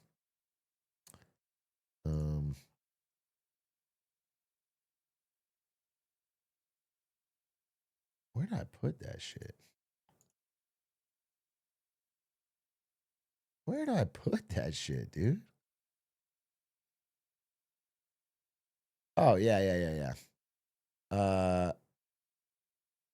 It was these two stories that I included. This is about soaring inflation and plummeting economy tests Iran's ability to withstand war, which is true, but then there's this follow-up piece. Iran can afford it. They're on a war economy. Like I don't think America would be able to take the level of inflation they're experiencing right now, but they can take it right now. It's a war economy.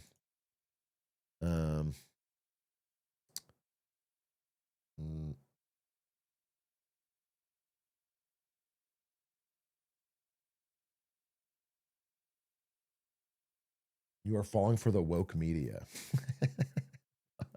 You can go check. You can go look, bro.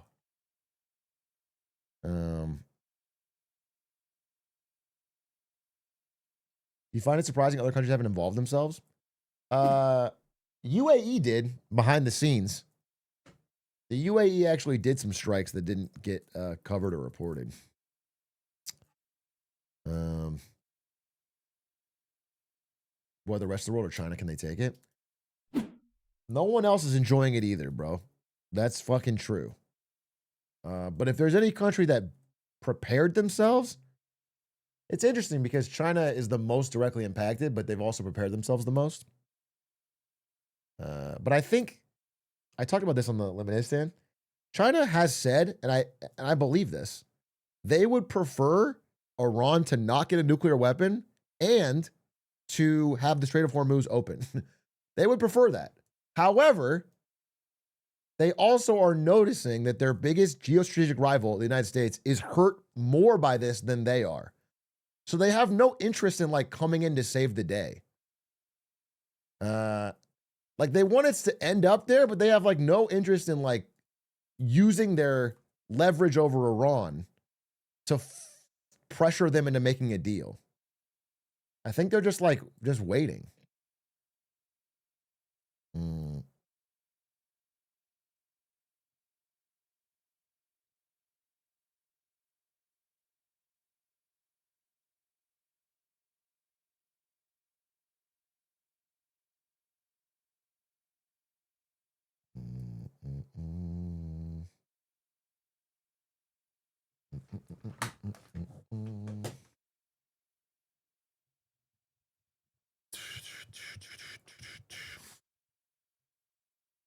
If Trump loses the midterms, what do you think will happen to the Hormuz stuff?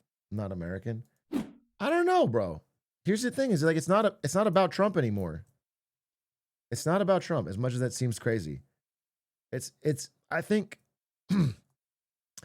it's like there was this tension in the air that Iran always knew they could blockade Hormuz, but they never did it. I mean, listen, I made a video a year ago talking about how oil prices could go over 100 if Hormuz gets blockaded. And I was saying it as a theoretical exercise.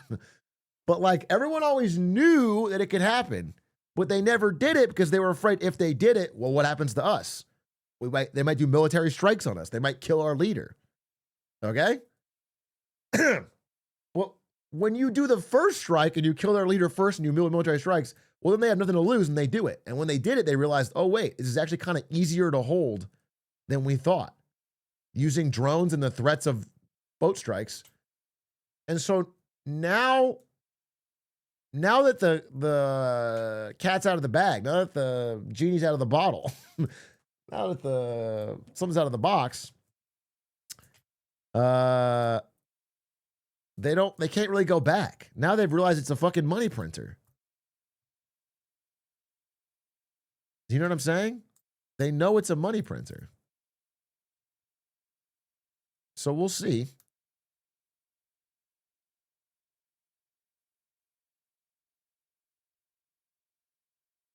So there's no way to go back, essentially? I mean, maybe with the right deal. I don't know. I mean, again, I think the biggest credit to that maybe going back is that China really wants it too.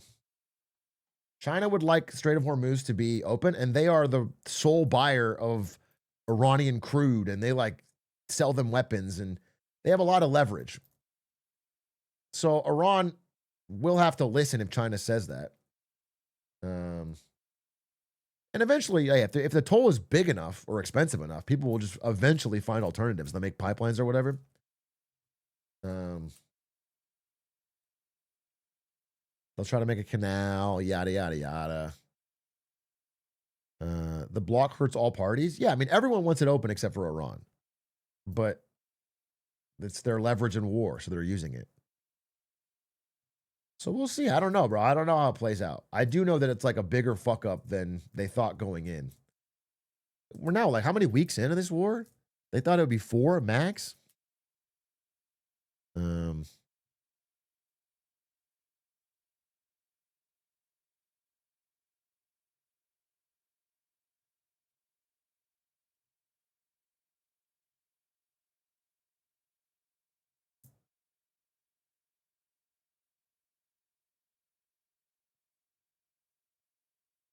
What do you think the best deals from Hormuz? I don't know. I don't know. It's interesting because one of the deals I thought they got offered was pretty good recently, which was like, you don't even have to give us your nuclear enrichment material. You just have to give it to Russia. It's like, bro, Russia will give that shit back in 2 seconds once we're done. And they still didn't do it. So they're not.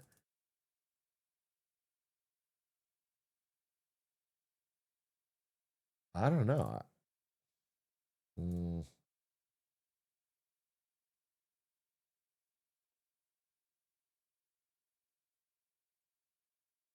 Good night, Big A. Good night, Arhood.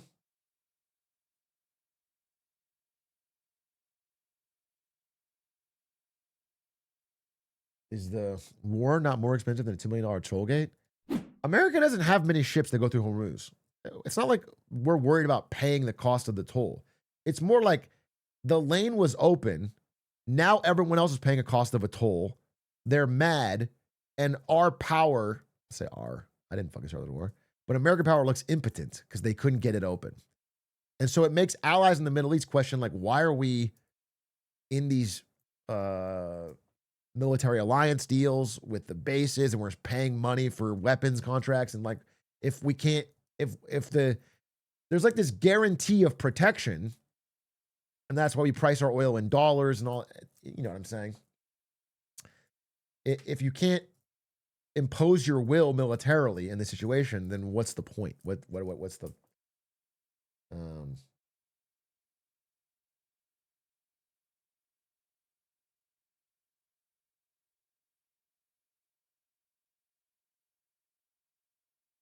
So what you're saying is America committed a global party foul.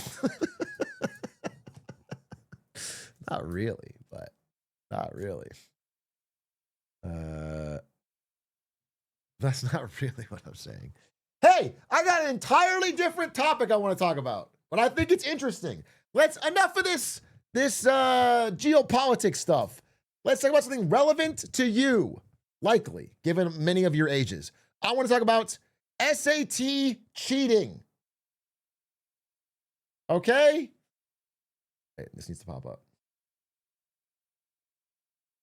SAT cheating. A rising scandal. Look, this article came out recently that I read that made me interested in this topic.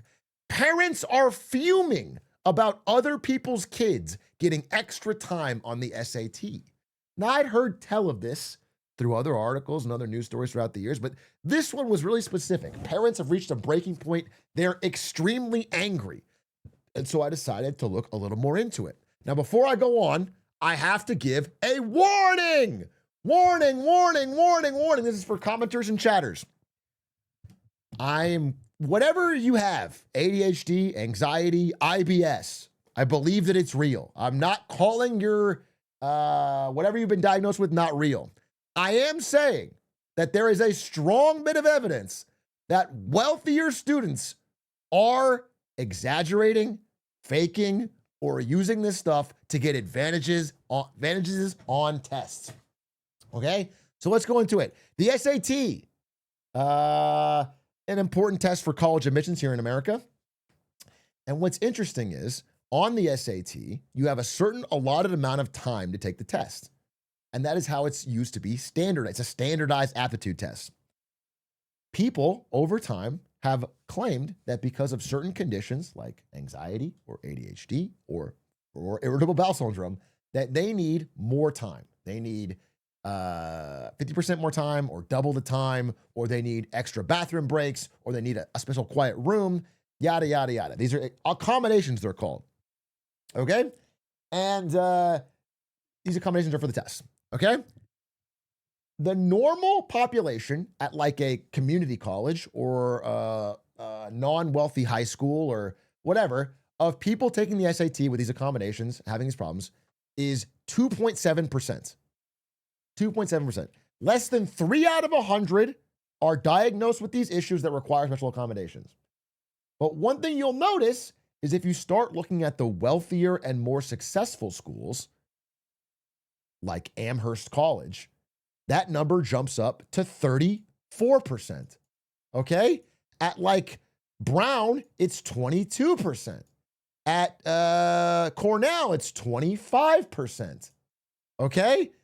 And at Stanford, the most egregious in the country, Stanford, by the way, probably because they also give special dorm room accommodations if you have a disability, which means you can get a single room instead of a double. You don't have to have a roommate.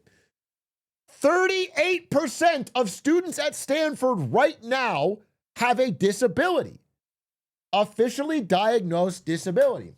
38%. Over a third are saying they have a disability that allows them to get extra time on a test, a special room, and okay? And what's interesting is all evidence suggests that these disabilities should be more prevalent among people who are financially struggling because the idea of like stressors, nutrition access, yada, yada, yada, all that stuff should be higher. But it's the inverse. You see them appear way more often among wealthy students. This guy's from Stanford. He's saying half of his class gets to take their test in the accommodations room and get extra time. So the graph is insane. And it's rising so fast in recent years. Now, you may have heard about something similar to this with the Varsity Blues scandal back in 2019. This kind of went viral. There was a Netflix movie about it. It was mostly about college admissions, though. This is like the Lori Loughlin, dozens of parents got charged. But what's interesting is they focused mainly on the fake admissions. The creating a fake sport your kid played and like hiring whatever, all that stuff. That was the big story. But under the radar was a lot of what we're seeing come to the surface now with regards to test concessions and test accommodations. This is from the what do you call it the depositions. This is from the released depositions of these trials. Okay.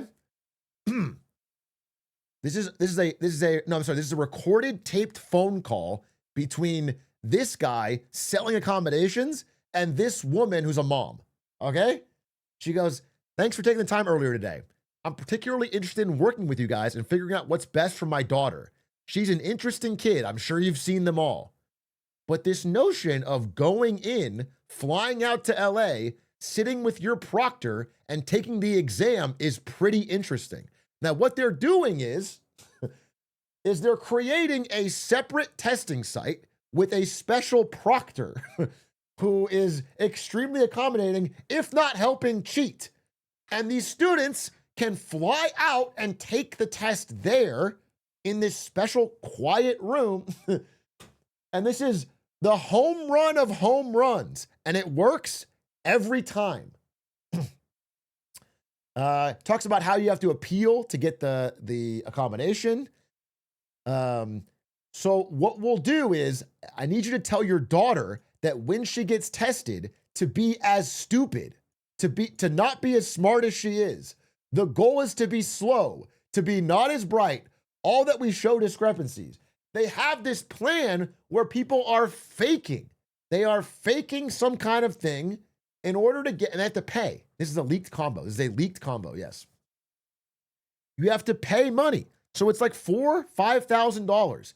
And if they don't get it from one psychologist, they just go to the next one. They are just going down the list until they find somebody who will give their kid the diagnosis they want. And they use that diagnosis to get an advantage on these extremely important tests.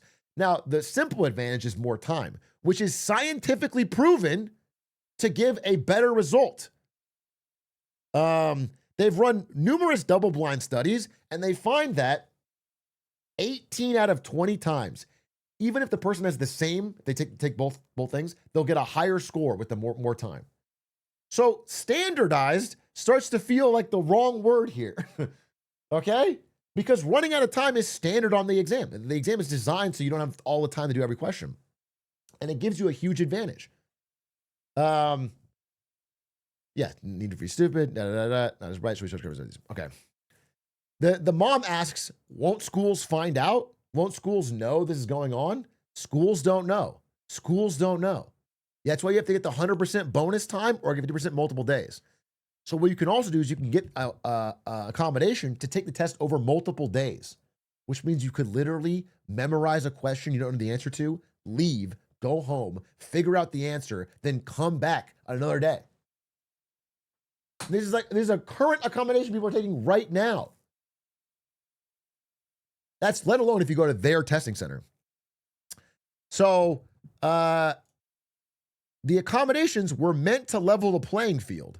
But what's happening is they're tilting the playing field towards those with money and access. And it's absolutely true.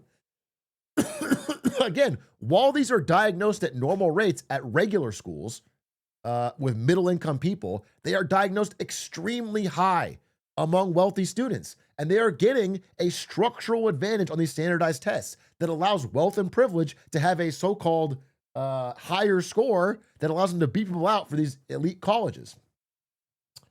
Many more students, especially the affluent, get extra time to take the SAT. And what's interesting is there's nothing scientific about the measurement of how much time you get. You know, it's like if the test is balanced around a certain amount of time, how come IBS is plus 50% or ADHD is plus 100? There's no way to know how much time should be extra to be balanced. And so people just kind of get what they demand and what they push for. And so the power scaling gives you more, power scaling is the wrong word, but it gives you more, just a huge leg up and a way to not balance it. And I wanted to figure out why this is happening recently, or what was the timeline that got us here? And it started with, I think, really good intentions. So the truth is, this guy, I wish I knew his name. It's Greg, I should find his name. Give me 1 second, actually.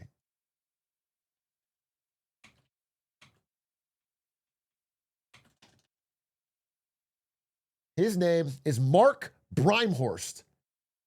I don't want to show his face. I don't think he wanted to be pictured. Okay. So this guy, Mark Brimhorst, in the year 2000, had a true disability. He had no hands. He literally has no hands. And so he needed extra time for the test. It was just required, okay? And so Brimhorst took extra time for the test. He got a good score on the GMAT. And then when it was submitted, they had marked it by saying the score is obtained under special circumstances. This is what they used to do. If you took extra time or you needed an accommodation, extra bathroom breaks, whatever, it would be fine. You get your score, but it would say this. It would just have a mark on it that said special conditions. And he sued and said, like, that was a scarlet letter that was making him less appealing to colleges or whatever.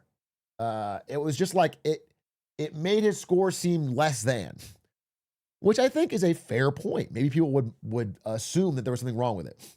So once they got rid of this because of his lawsuit, that also got rid of the last barrier to being like, wait a minute, this is just better.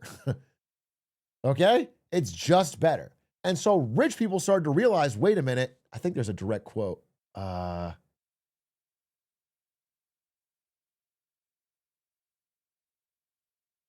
don't know if I have a direct quote here, but from the guy, the guy they called on the phone, it was basically saying like, yeah, I mean, wealthy families have realized that it's a bonus for their kids, so that they're behind if they don't do it.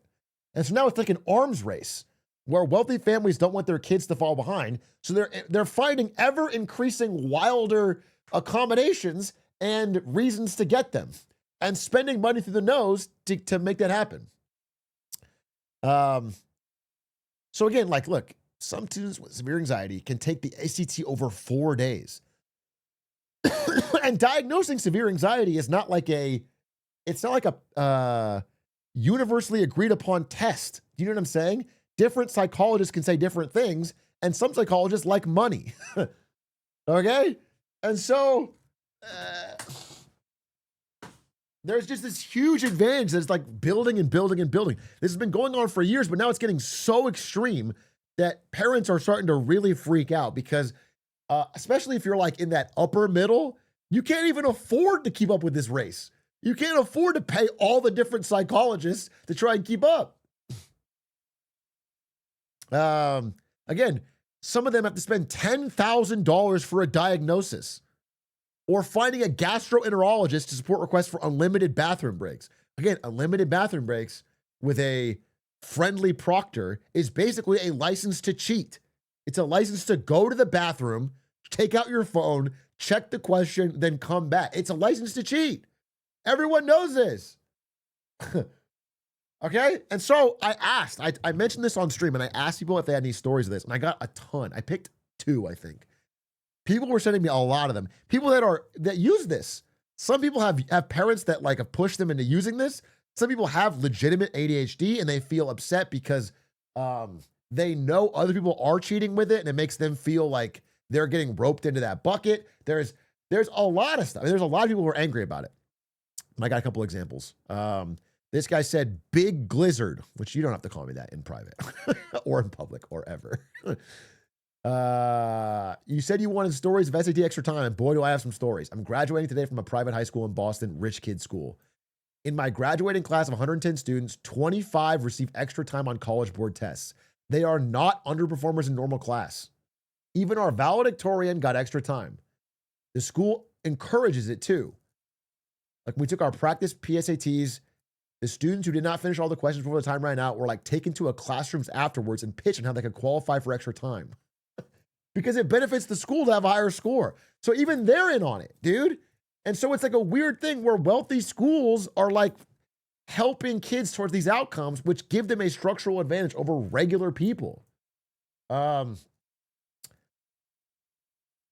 would like to make a bigger point. It's not just the SAT this applies to. It's all College Board tests like the PSAT and AP test. If you do well enough on the PSAT, you can get full rides to some state colleges. I did that for ASU, by the way. Cha-ching. One of my best friends is an egregious example of a student who gets extra time and really shouldn't. We took 12 AP classes together. He was always a top 3 scorer in class, yet on test day, he gets 50% more time. For AP tests, time is what makes them hard. Like I get another 10% correct if I had enough time. And this is proven, by the way.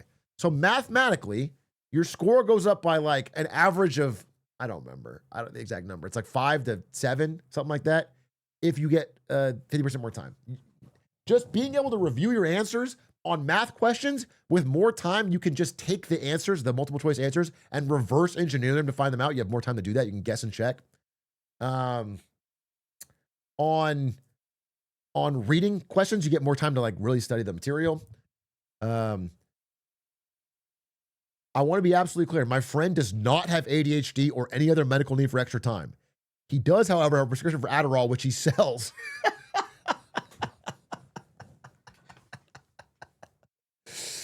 So look, I mean, this is shit we're seeing, bro.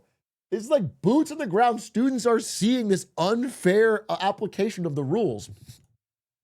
You mentioned if someone has a story about ADHD to message you on Discord. I'm late, but I'm 29 and I was diagnosed with ADHD, dyslexia, and auditory processing issue when I was 13 or 14. Okay, had to go doctors when I was 8. My family was in a situation where they could afford the evaluation. Even after getting my diagnosis, it took longer to get meds, and my high school admission wouldn't let me take honors or AP classes because of disabilities.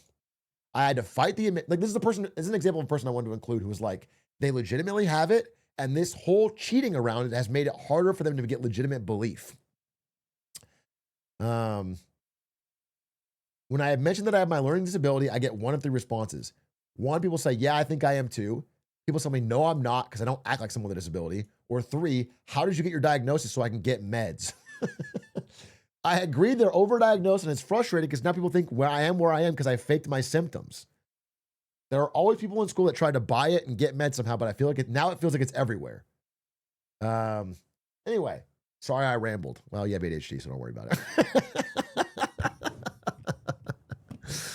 Anyway, so look, this is what we're seeing. It's crazy. And on top of this, there's been an increase, not just in like this structural wealthy advantage where you get more time if you can lean on a psychologist, but there's been an increase in the SAT of actual cheating, like legitimate straight up cheating.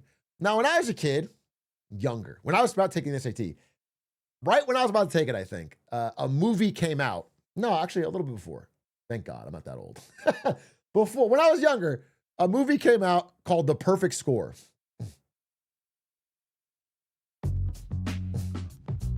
If it takes 15 people 8 hours to make 100 items, how many hours will it take 6 people working at the same rate to make half as many items? Dude, it's like impossible. 3 little letters.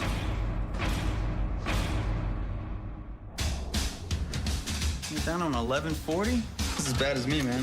And it's all about how a bunch of students hate the SAT so much they decide to steal the answers from the college board. They sneak in, steal the answers to try and beat the SAT. And I remember watching this as a kid. I saw this in theaters, and I was like, damn, that sounds great. Well, nowadays, you don't even have to do that because the SAT has gone digital, and people are finding much easier ways to cheat than what you need with Captain America, when you need it for a movie, dude.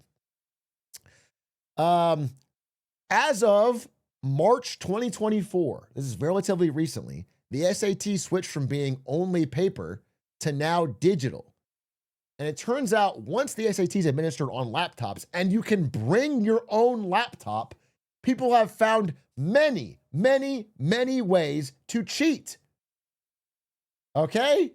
And not only to cheat, but to steal the questions out of the testing and get it out to the public. For example, time zone cheating. People take the test in one time zone, they upload the questions, and people in a later time zone have all the answers before their test begins. This is happening. Sites in China are selling test questions. So people get money from uploading real legitimate questions, and you can find them. I checked it out. It wasn't that hard to find. I was able to find this in no time. These are SAT exams you can get from Chinese websites. They do charge money though when you try and buy this. These are questions you can find online. I'm trying to cheat on my SAT. SAT tutors have sounded the alarm. It is a multi-year breach of active test material accessible on a global scale. Additionally, the testing in the room has gotten even more advanced. So I found my old TI-83 graphic. That's how old I am. I have an 83, not an 84. Says Brandon Ewing on the back. I found this. I pulled this out. This is the exact one I used when I took the SAT. Well, nowadays, you can buy one of these. You can hollow it out and change the inside software to ChatGPT. And then you can buy this shit on eBay for $349. And it looks like a TI-84, but it has AI in it.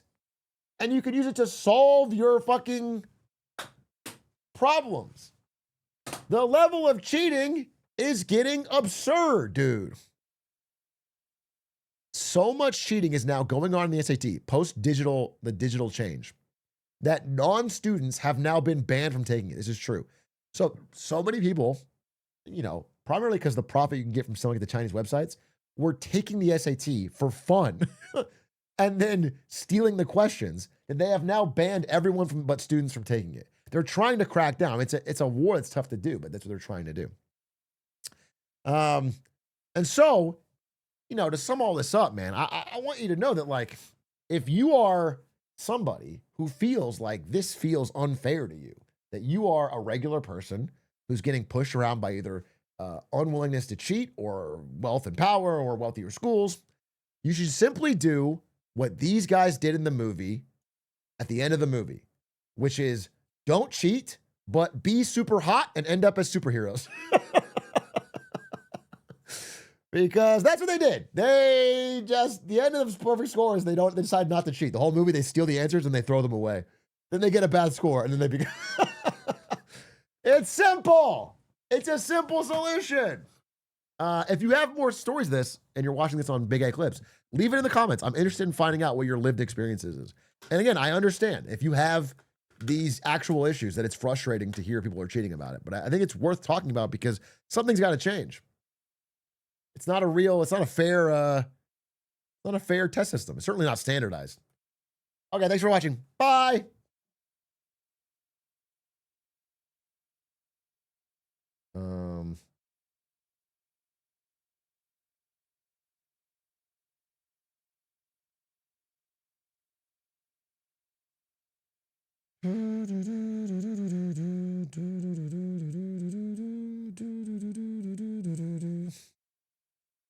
What if they gave everyone more than enough time and the test more knowledge based rather than time based? I mean, you know, it's just tough with the combinations. Yeah, you have to pay for people's time. The proctors in the room and everything. I think, I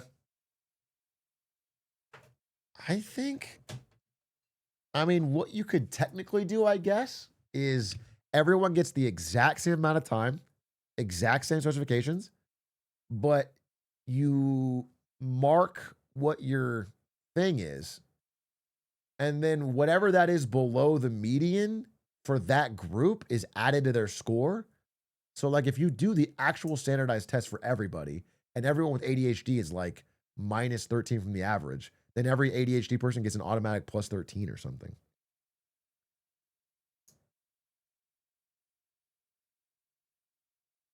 People are going to smurf? No, you have to have everybody in the world collectively smurf.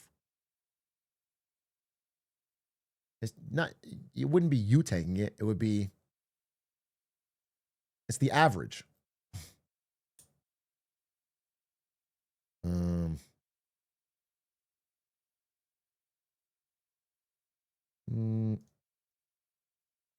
ADHD is what's quantified than you're assuming. It's difficult to quantify the impact. Well, if that's true, which I do agree with you, if it's true, then really the takeaway is there shouldn't be accommodations. Do you understand? Because then it's not even more close to standardized. There just shouldn't be accommodations, to be honest. There just shouldn't be.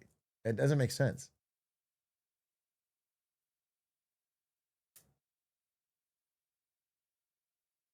Because it's a massive nerf to somebody who doesn't get 50% more time. It's a massive nerf. It's just not fair. If you have the lightest version and it's barely impacting you,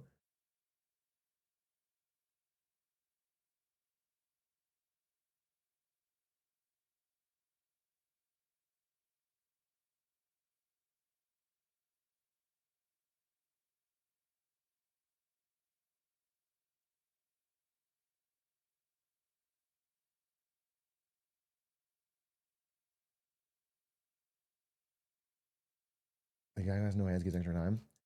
Yeah, but if that's, my system would give him extra points. But I think the time thing is so whack, dude. Because no one is, it's not scientific at all. It's just like, okay, you get 50% more, you get 100% more, you get 4 days. And anything over multiple days is just cheating. It's just cheating, bro. It's not, it just feels so silly. It doesn't, the whole point has to be standardized.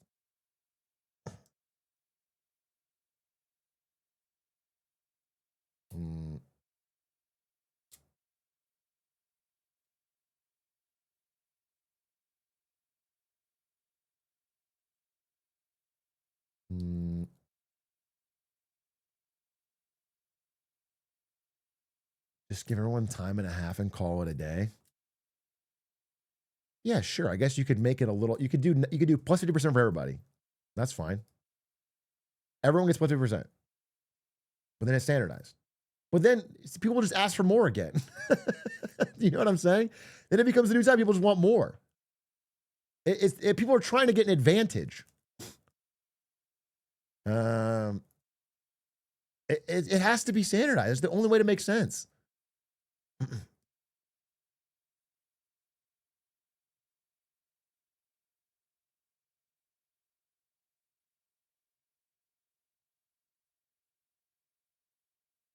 Speaking of interesting, your videos on economic political history, I mean, right at point. Hey, that's awesome, bro. You're gonna be a doctor? Not because of me, bro, but I appreciate the compliment. I said, volcano, that's very awesome. Congratulations.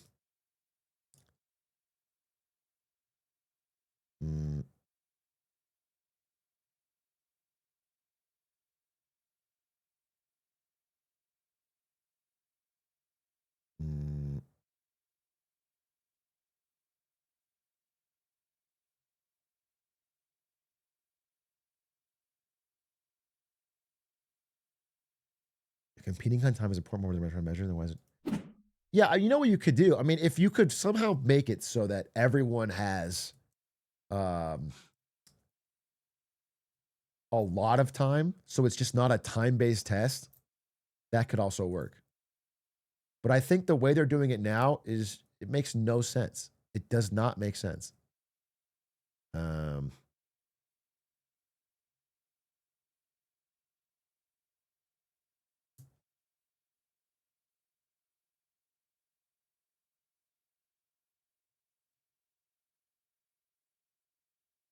Make everybody wear drunk goggles so everyone is nerfed.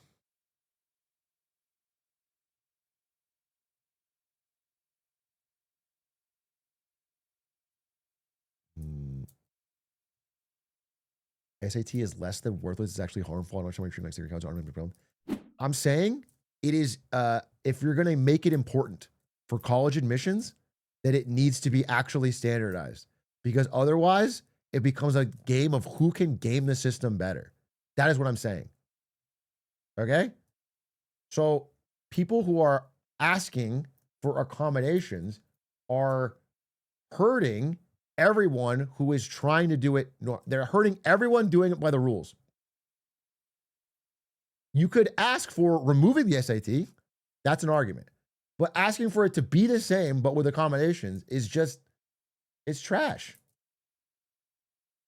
It's not hurting if they're actually stable. It's still hurting. It's still hurting because it's not scientific.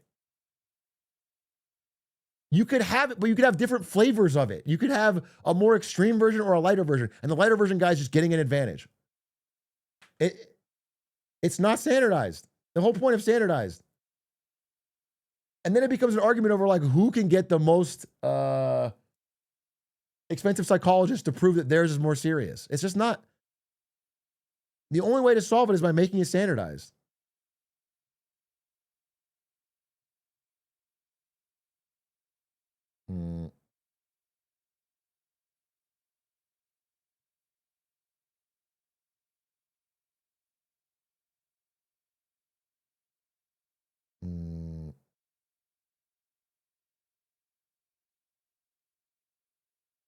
Giving almost unlimited time. Yeah, I do think like if it was like you take the test in the morning and you could stay as long as you want, but you don't get like I don't know, it's just weird because All the accommodations are gameable, all of them.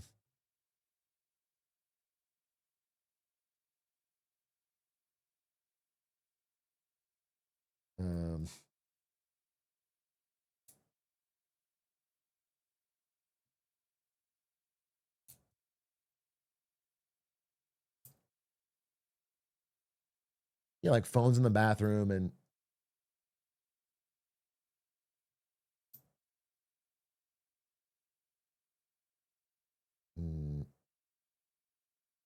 taking over multiple days.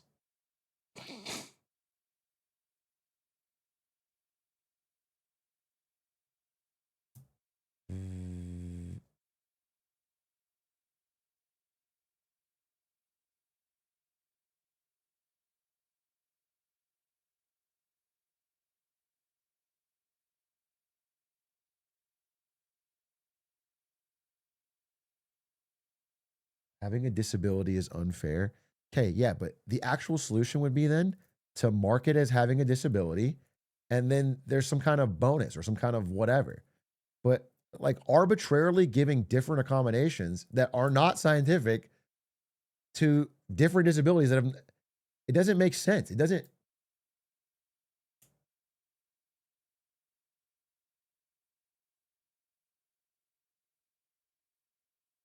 My extra time leads me taking certain parts, giving me a huge window where I can ask friends for answers.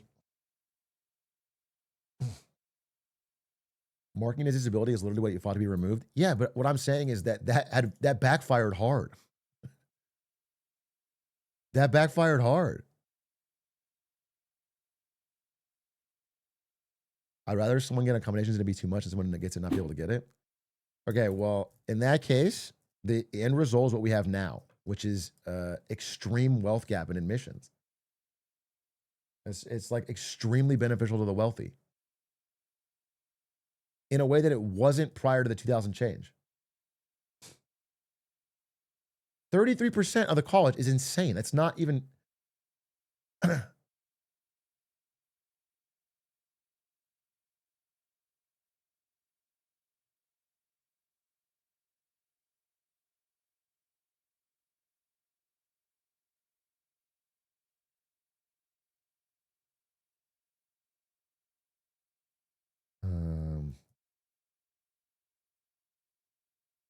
While in grad school, I was given a professional diagnosis of ADD OCD. My therapist told me you've already learned how to live with it so far and are doing good. A formal diagnosis might be cause more problems than help you. Man, do I feel cheated now?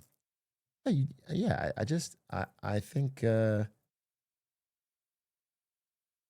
think like the test should not be where you try to like solve it. A standardized test is where you try to even it out.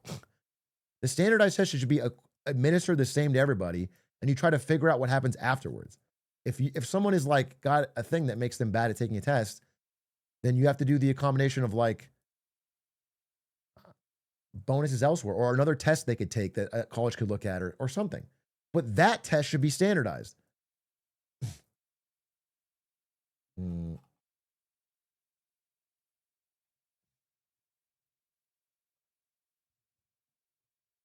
Do the Chinese way, no one gets extra time. Yeah, literally. I mean, I don't think the fucking Gao Cow is a good thing, but they don't do this. You know what I'm saying? That it's just like it's a standardized test. You get what you get.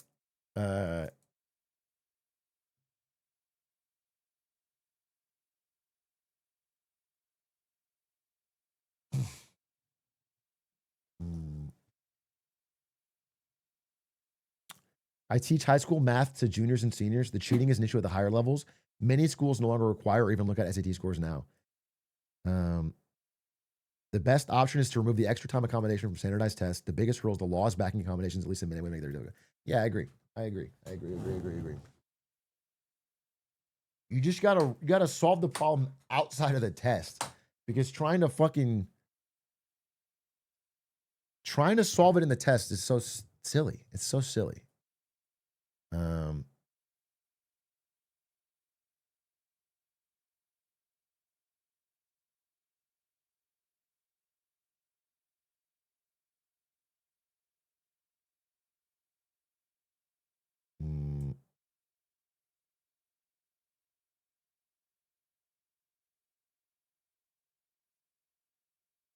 And if you're physically disabled the way you can't physically write the test, you're fucked. I mean, you could make a separate test. Or you could give everybody extra time. But it should be the same.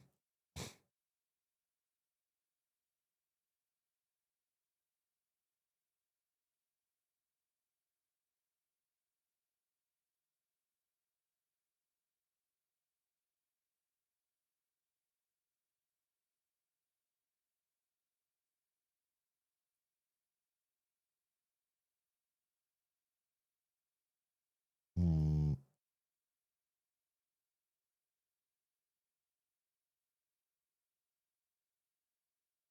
I'm not sure it's a solved problem. Life isn't fair.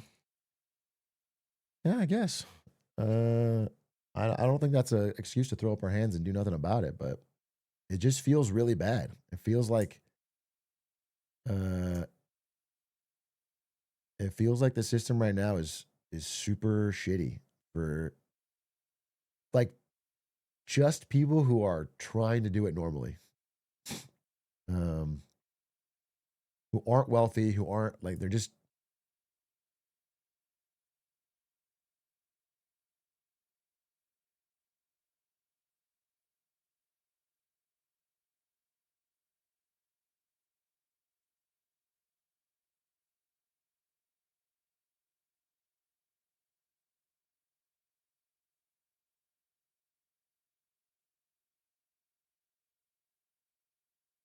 IDK about super shitty. You don't think it's super shitty?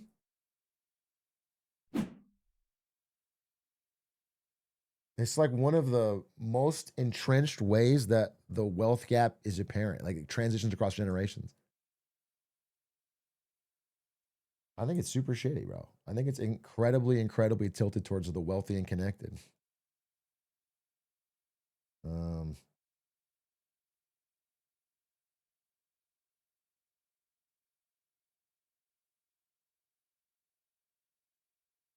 mm,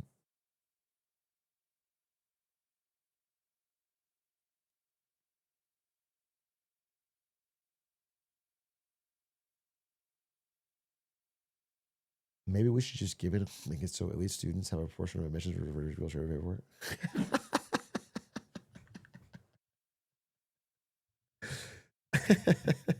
Just cut out the whole fucking facade. Instead of giving 5K to a psychologist, you can spend 5K for points. You can just buy. Yeah, dude. What if you could just buy time on the test? We can fund teachers with that. You get into the SAT, and every minute extra you need, you have to buy like a fucking battle pass. And then, yeah, that's pretty good.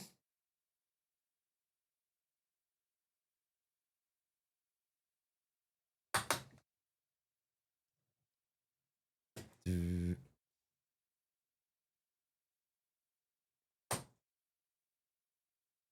think this is worse for legacy admissions? Worse? This is just more widespread. It's just bigger. It's like it. The numbers are pretty staggering at like every elite college. So many, and all these high schools. Dude, the numbers in the high schools are crazy. All these wealthy high schools, they're all using it to get advantages over their peers. And like the parents know about it, and the psychologists know about it, and everyone knows about it. And like the psychologists have like a season. They talk about having a season right before ACT and SAT season where they just get parents coming in and asking for this stuff. Mm,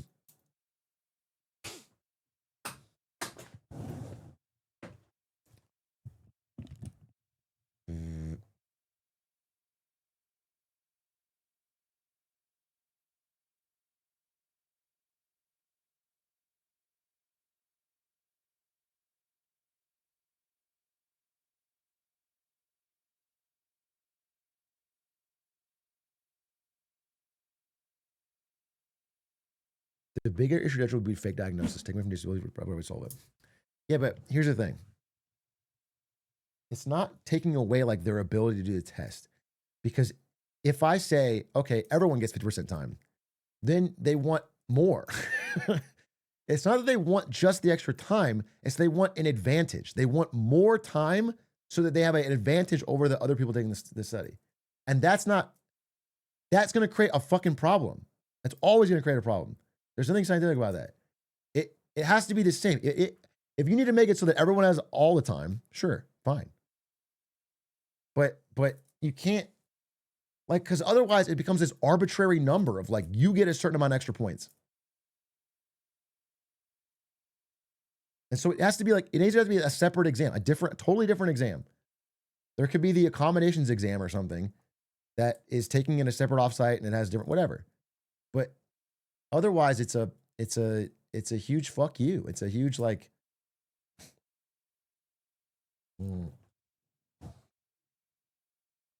it can't be variable is what I'm saying.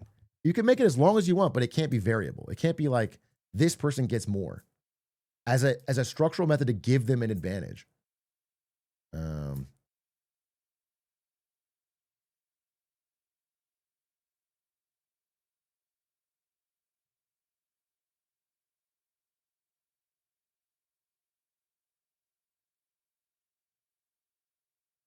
How material is the advantage?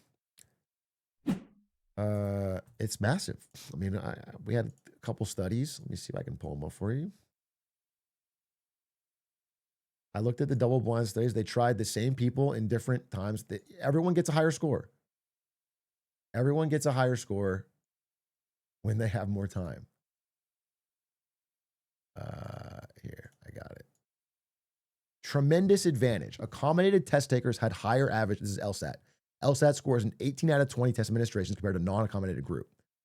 They score an average of 5 points higher on the LSAT compared to non-accommodated test scores across 5 consecutive testing years.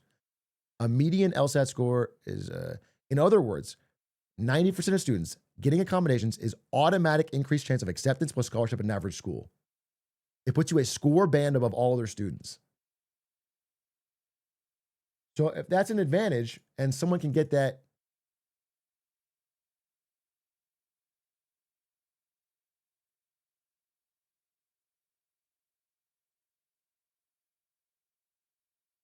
it's just such a big advantage. And like just picking that arbitrarily, like that's the advantage you get.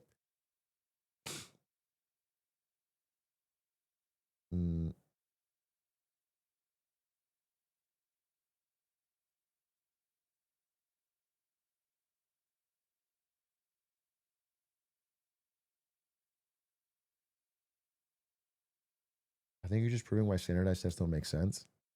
Yeah, okay, but that's what I'm saying.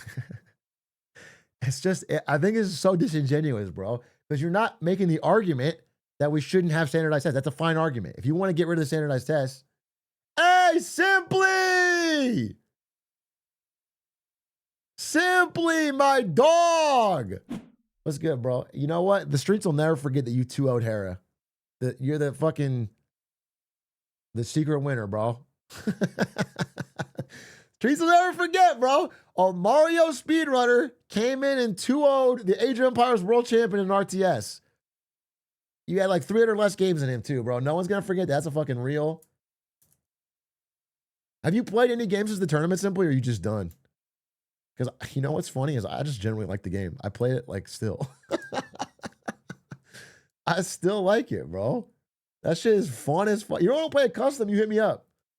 It's actually just fun. It's like I think what I love about Warcraft is that the games are pretty short.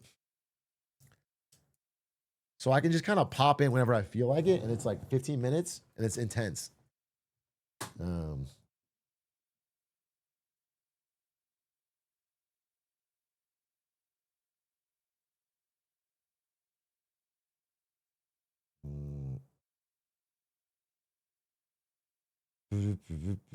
Are you playing Harris Tournament? I think so, yeah.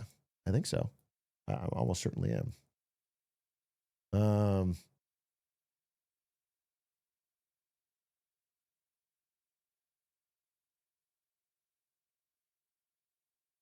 How are you going to be grubby? I'm not. I'm actually not super motivated to practice for this tournament because I have no chance of beating Grubby. Just don't. He's so higher elo. He's played a lot.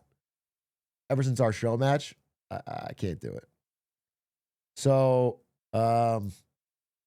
I'm gonna play. I'm shooting for a second. But also, I think one of the other guys was like 1,700 last season. So there's like some insane. It's kind of super stacked. I don't know. I'm gonna go out there, and I'm gonna play my best. 1748. That's crazy. They should give me extra time. I should get 5 minutes to set up my base before anyone attacks me.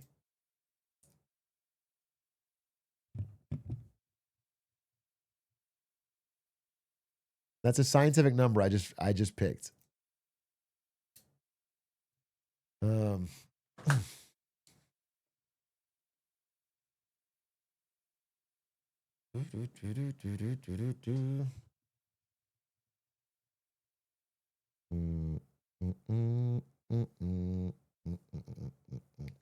As someone who needed accommodations throughout K-12, listen, it's you know what it should be? It's like anyone who wants them can just have them. And you have to get rid of the ones that are used for cheating. You have to get rid of the 4 days. So if you want extra time, you get it. If you want them, and that way you just, I just think people can just do it. You just get what you want. What's annoying is,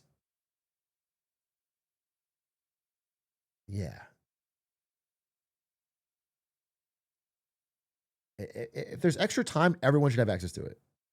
Because an accommodation should be about like, I physically cannot finish this test. I need more time. It shouldn't be about like giving someone extra score in a weird roundabout way. That's what I'm saying. It's not, it doesn't work when it's like considered a bonus. And then bring your own laptop. People are saying it's standard. Bro, bring your own laptop is crazy. People can install so much shit that allows them to get around the. Bring your own laptop is so stupid. I think it's got to be a paper test.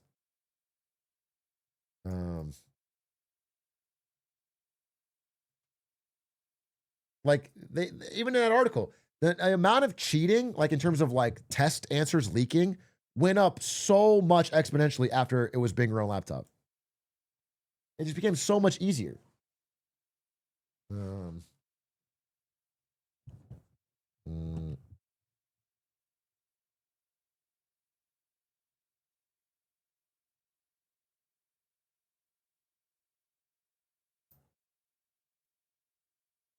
I've had accommodations for the last few years of 23-year-old first-year bachelor's. I agree with 100%, but I will not turn up into. Yeah, I don't blame you, bro. I don't blame you. if you have it, you're gonna use it, of course. I just don't like people telling me that, like, wait, Ludwig said, I cheated on mine, crushed 1,000. Shit's easy as hell, got into ASU, no problem.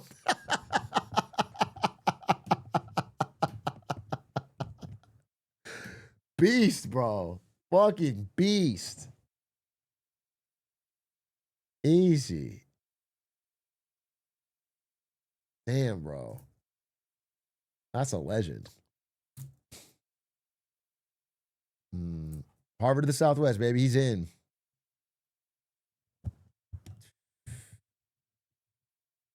What happened to the ACT? I don't know. I didn't take it. It still exists. People take it, right? I got a $14.95 and got denied from my dream schools.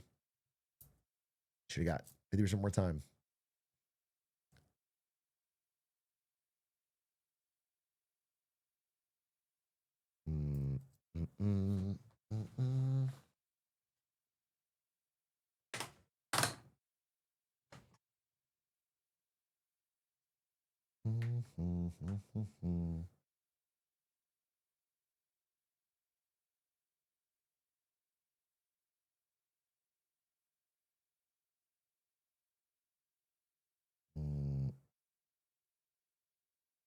Do you know if this is problem in other countries or cheating the guy is less cheating? Criminal offense. There's an incentive to cheat in every major important test. The Gaokao has insane incentives to cheat, but they're very, very insanely strict about it. There have been huge Gaokao's cheating scandals that have existed.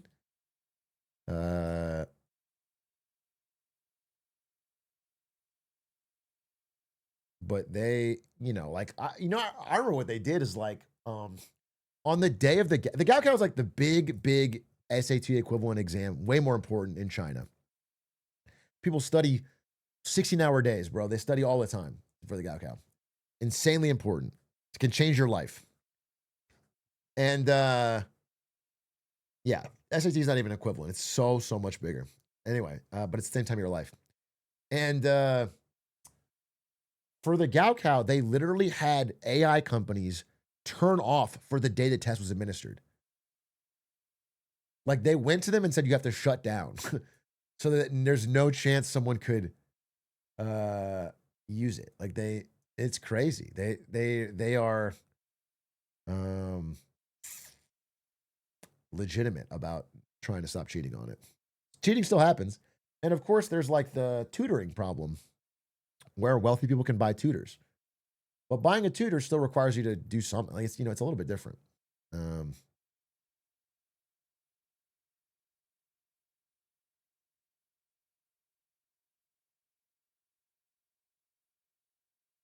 They don't hold the SEDs in mainland China. You know why that is? Because there was so much cheating. There was such an absurd amount of cheating on the SAT, and every test that got sent there got stolen. That they banned it in the country.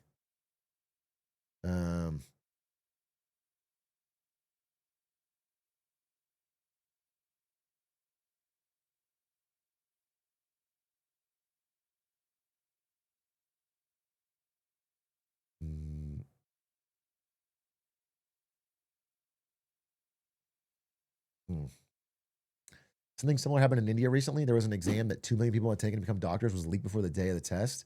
And now the government has made that attempt of a test null for all 2 million takers to take the test again. Oh, interesting. And the youth are protesting? Interesting. I was playing blackjack in Las Vegas, and my dealer, it was just a one person at the table. I was waiting for somebody. So I had an hour to kill, and I just played the low limit, $5 blackjack, and I just did minimum bet and played for an hour. And I just talked to the guy. I talked to him for an hour. He used to be, his old job prior to being a dealer was he worked at one of these test centers, and he was like an investigator. He was like a guy that would try to catch cheaters. And he told me the insane ways that they find to teach. These are like for standardized, not for like SATs. It's like for what do you call them? Professional exams, like certifications for work. Certifications, yeah. And I don't think it was the bar. I think it's more like CPA, CFA, a medical license test, but anything. It could be anything. Like because it's a third party firm that companies would hire, and dude, it was like people would one of the ones he said that was most egregious is you would just get someone else to take the test for you. You just hire somebody, so they would pay someone else to show up with their ID and just take the test, and you have to really check. Like that one was big. Another one was like sometimes it would be in a foreign country and they take the test digitally, and they would make them like hold a webcam up and circle the room, and they'd often find like there's something else in there. There's like there's a person off screen with the or they would find some way to cheat that way. They would find there's a lot of things. I don't remember all of them, but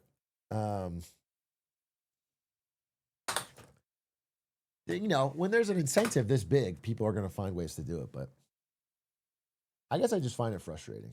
I think it's like,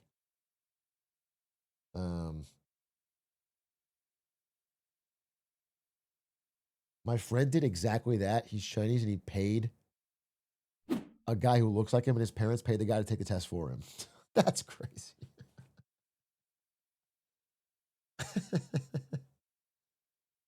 During COVID, I do exams with a cam on and a mirror behind me.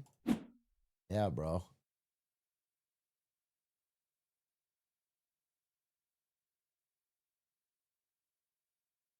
How sad does that feel as a parent?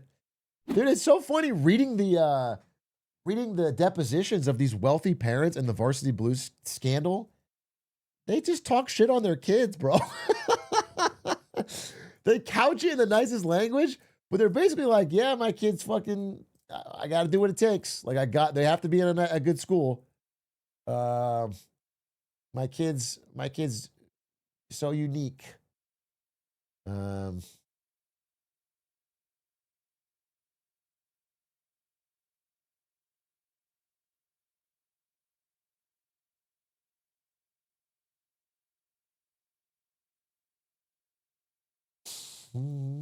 They know from experience this is rigged. So they know they're just to rig their kids. Yeah, and it's part of it. That's why I think that's why this recent story, the one from this week that kicked off this video, is parents are getting just so exhausted of this because parents are all in a race, right, to try and give their kids the best shot, and parents are feeling like this game has become so expensive and so rigged that they can't afford to keep up.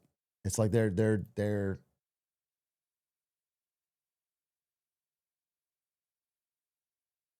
mm,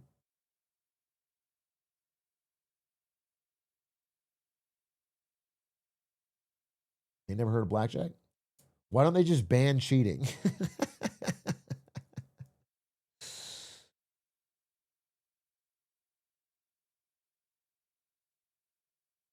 It's like the celebrity college scandal. Yeah, you missed the presentation, but I mentioned that. But it's not about admissions; it's about testing. But yeah, there's parts of that. As a child of upper middle class parents, they view it as zero sum. If someone else is cheating and I'm not, I'm losing. But what's fucked up is they're right. That's the fucked up part in the way it plays out. That's why it's a fucked up system. It's like they are right. It is a zero sum system in that case. There's only a certain number of slots that use scores at some level. A higher score gives you an advantage. That's why it's fucked up. That's why I guess it just triggers me. Like I'm upset with it. Even though I'm not taking the fucking SAT. I'm done. It's just frustrating. It's like tax fraud. It's the same thing. Actually, tax fraud is something that's more relevant to me, where it's like I'm frustrated that people around my income or whatever cheat on taxes because it makes me feel like I'm falling behind if I like play by the rules. It's like annoying. You are steroids in sports. It's annoying. You want to feel like you're playing by the rules and you're good.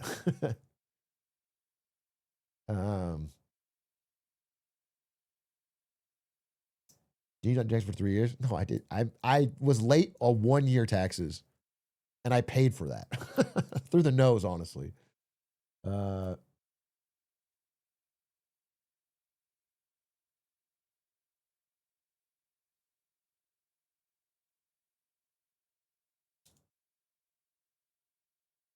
Mm,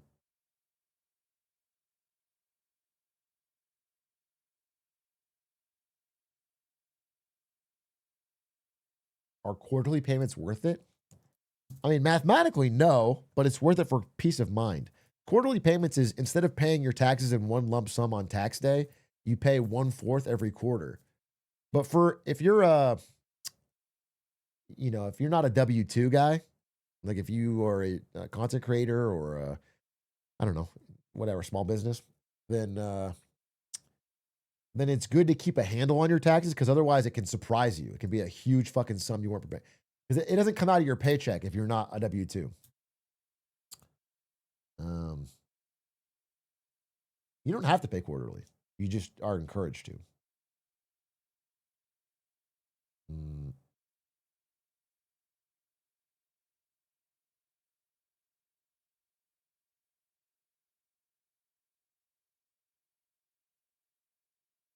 You don't have to pay them at all. If you put a fence around your property and say this is a sovereign state, you don't have to pay them at all. And you get a fucking gun and you say, I'd like to see them come and try, you don't have to pay at all.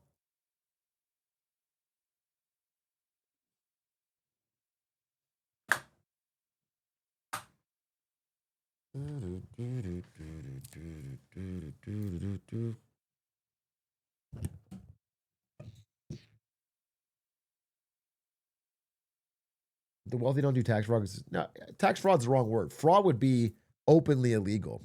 They're creative with their taxes. That's why the concept of a tax lawyer is so absurd. Because a tax lawyer is just like to creatively argue for why you can structure your taxes a certain way. It's tax, you could call it evasion, but even that's kind of the wrong word, right? They're paying all of their legal required taxes, but they are doing structured legal loopholes to pay the minimum. Manipulation, avoidance, tax maxing.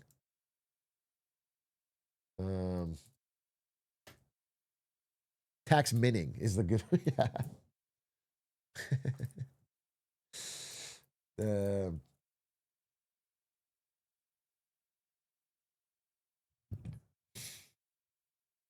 Nice shirt, thank you. Wait, let me blow my nose one second. Hey, Big Gliz, Melody's an awesome interview. Do you have anyone in a similar unusual field you want to get as a guest? There are so many interesting guests I'd love to get. The Rock to talk about drive and power is one. Donnie T to talk about good governance. I want to talk about no, there's a lot of people I want to interview. I think I want to get Netanyahu to talk about his favorite fast food, like the Nelk Boys.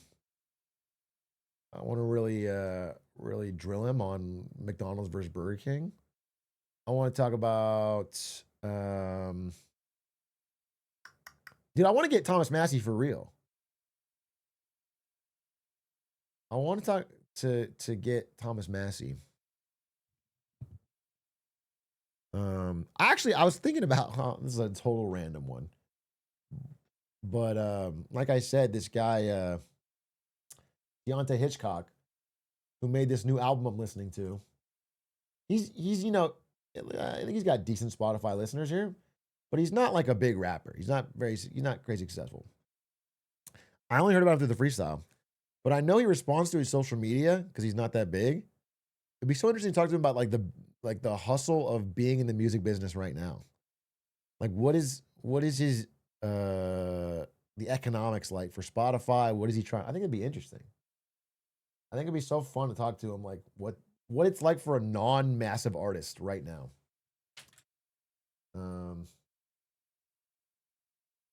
I might try to do that. I would be genuinely interested because I like his music.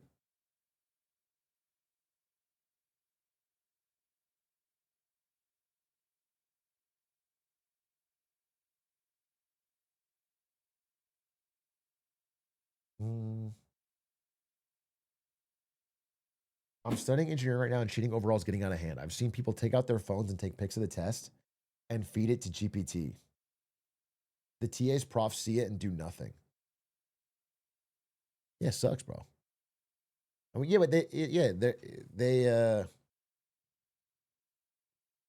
they like get in trouble if they like try to catch them. Like the problem you're seeing on like our teachers is like they get punished by administration for trying to punish cheaters because the parents complain and it's fucked up.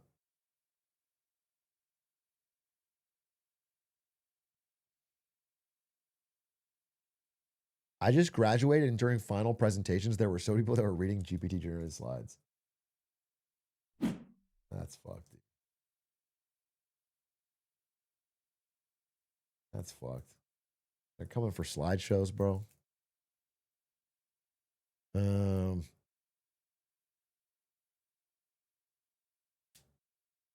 One girl was on FaceTime in the middle of my friend's chem test. That's not even cheating. That's just annoying.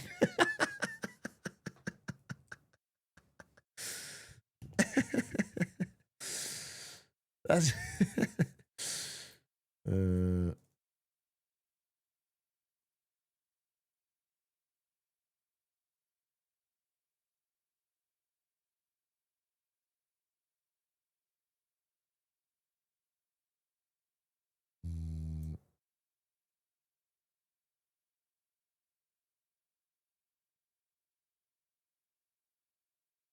Hey, thank you for the nice message, Shiny. Appreciate that, man. I'm glad you enjoy the YouTube. Thank you.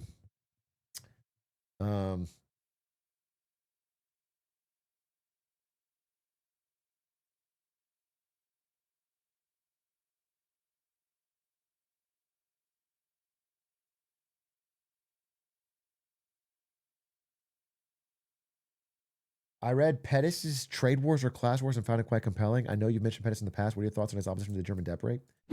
I don't actually know the nuances of his opposition to the German debt break. Maybe you could link me. I like his work, but I read him in the context of China and trade imbalances. I don't know what he said about Germany or why he'd be against the debt break. I'd like to read it before I make a fucking statement. Atrioc believes in class war, but he supports the upper class. Yeah, the point of that message was to say the wealthy shouldn't even have to cheat. We should just give them better scores. That was my point. I don't know if you guys got that. I was trying to make the point that, like, this is like a huge pain in the ass for all these wealthy kids because they have to go through all the effort of, like, getting a diagnosis and, like, doing the test still. And what I'm saying is, like, let's bring back nobility. If your parent is famous actress Lori McLaughlin, how do you say her name? You should just get a good score because she's famous. That's what I'm. Let them eat glissies. No, I mean, I don't know. I think this just annoys me because,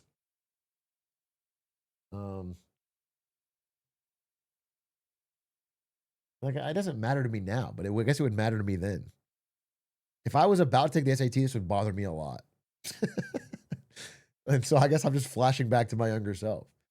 You know, you stress about it. It would be annoying to be the person who's, because like, or if you have kids. If I have kids,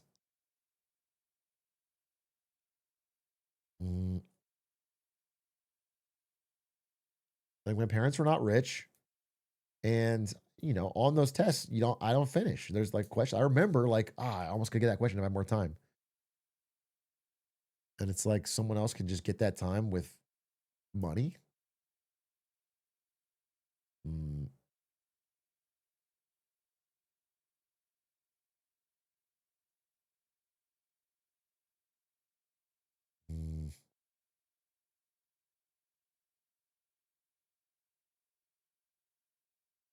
Would you be okay if your kid got a combination and didn't need it? No, I would not be okay.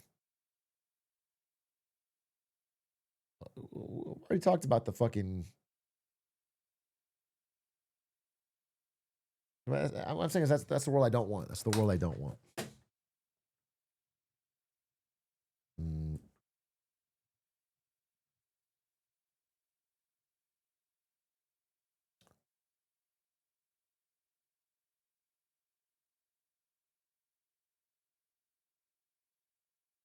What's your thoughts on Secrets of Strixhaven? It was fun.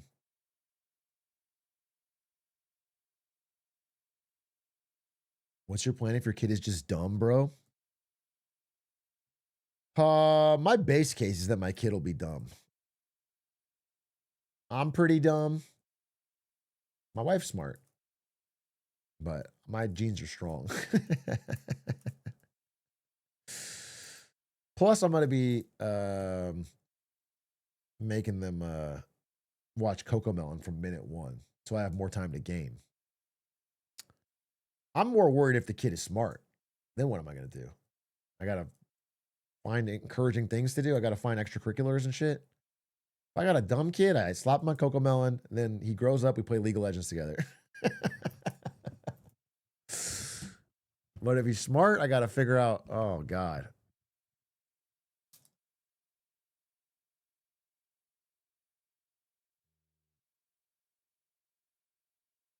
Isn't your kid going to be in the NBA with your genes?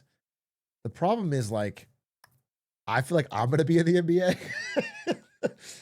So it's like, is there going to be room for him when I'm running the league? Is my son going to be able to hang? Because I plan to have like a long career. And I don't know if my kid's going to be brawny level to be able to. Every Braun needs his brawny. I think that was unique. I think Braun created a real legend in brawny, but I'm not sure that my kid is going to be as brawny like. Can we get with my kid be so pog? Legitimately, that'd be fun, right? To duo queue with your kid. Because like it's like we're on the first generation of parent gamers. Right? Like millennial parents is probably the youngest. I mean, I'm sure you have some. I'm not, obviously that's wrong, but like way more common. Millennial parents and younger are way more common to be like super into that stuff and grow up with it and like it be part of their lives. And so they can enjoy that with their kids in a way that other parents couldn't. My millennial parent friends all have Minecraft World with their kids. It's so cute. That is cute. That is cute.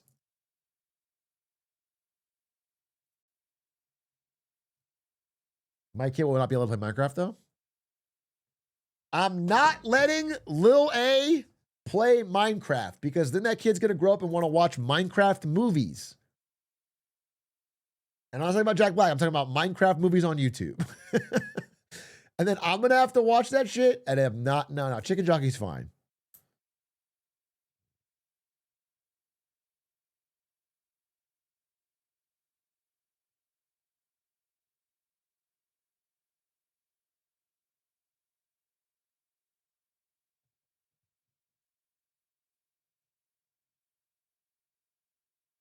Have you seen the Tyler One clip of a son of a stream sniper? Stream sniping? Wait, Tyler One got stream sniped by a father and then later by the son years later?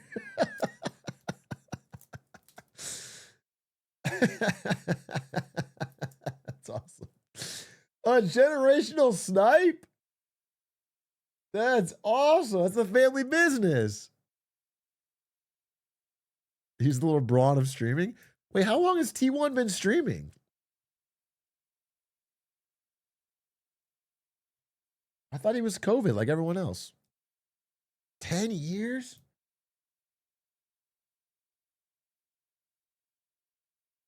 Here's the clip.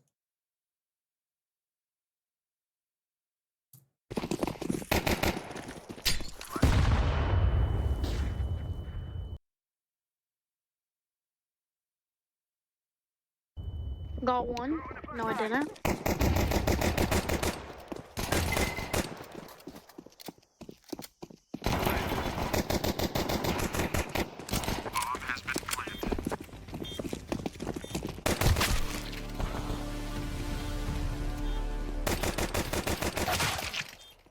One's on the ramp. Yo, Tyler. Up. My dad used to chase you down on H1Z1 in cop cars and one-shot you with shotgun. Yeah, of course he did, you little pussy. Tell him to get the mic. Give your dad the mic. You little straight sniper. Nah. Give your pops the mic. Let me talk to him for a second. Yeah, his pops a stream sniper. Surprise, surprise. So keep stream sniping. That's all you're good at, buddy. Keep it up. Didn't say shit at TwitchCon. You were on my just like everybody else. Shut the up. You wouldn't do shit. Shut the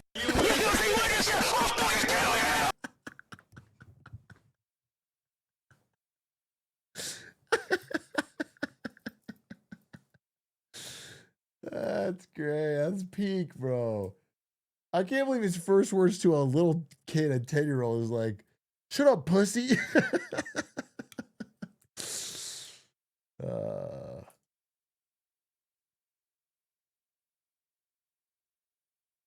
That's funny. That is funny. 2 generations of snipers, bro. All right, wait. What time is it? Let's watch a history video, bro. Come on. Come on, chat. Watch a history video with me. Get smarter Saturdays. YouTube history matters. Let's learn a little bit about, let's get some knowledge in our damn brains. Okay. Why didn't Germany stop expanding in 1939?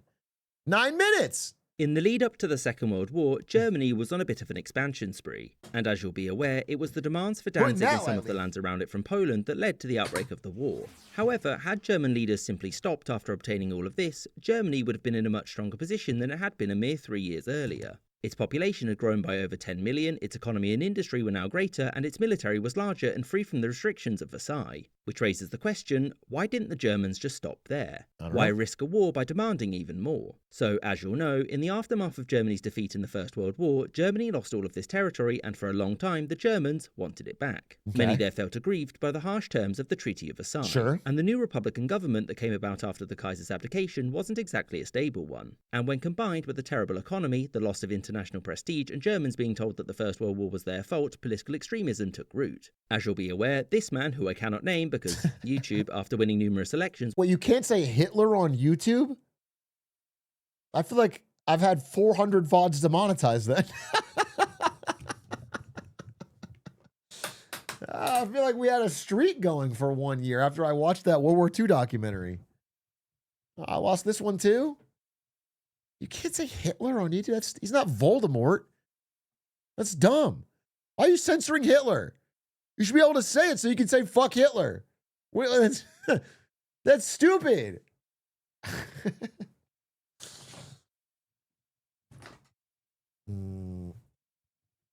He should not be named.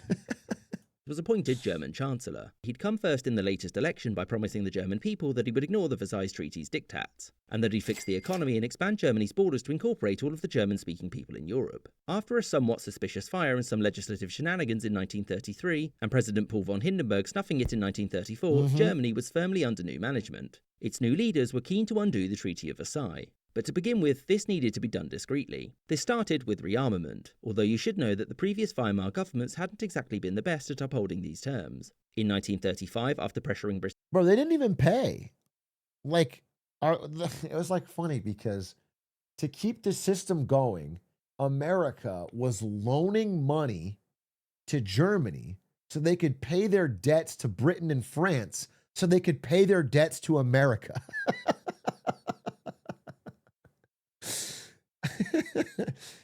Yeah, it was the fucking Dawes plan, bro. It was a fucking Ponzi scheme.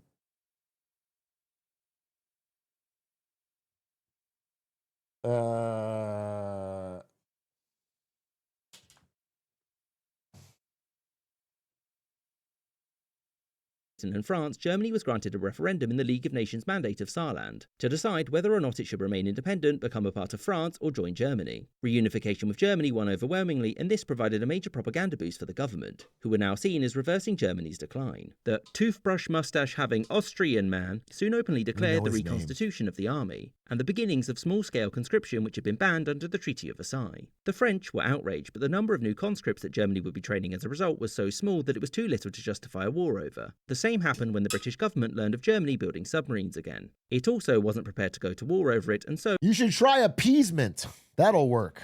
Oh, fuck. You should try... It's just a little bit.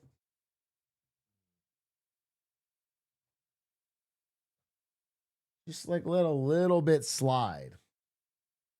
Because the thing about dictators is like, when you give them an inch, they stop there. And they thank you for the generosity you've rewarded them with.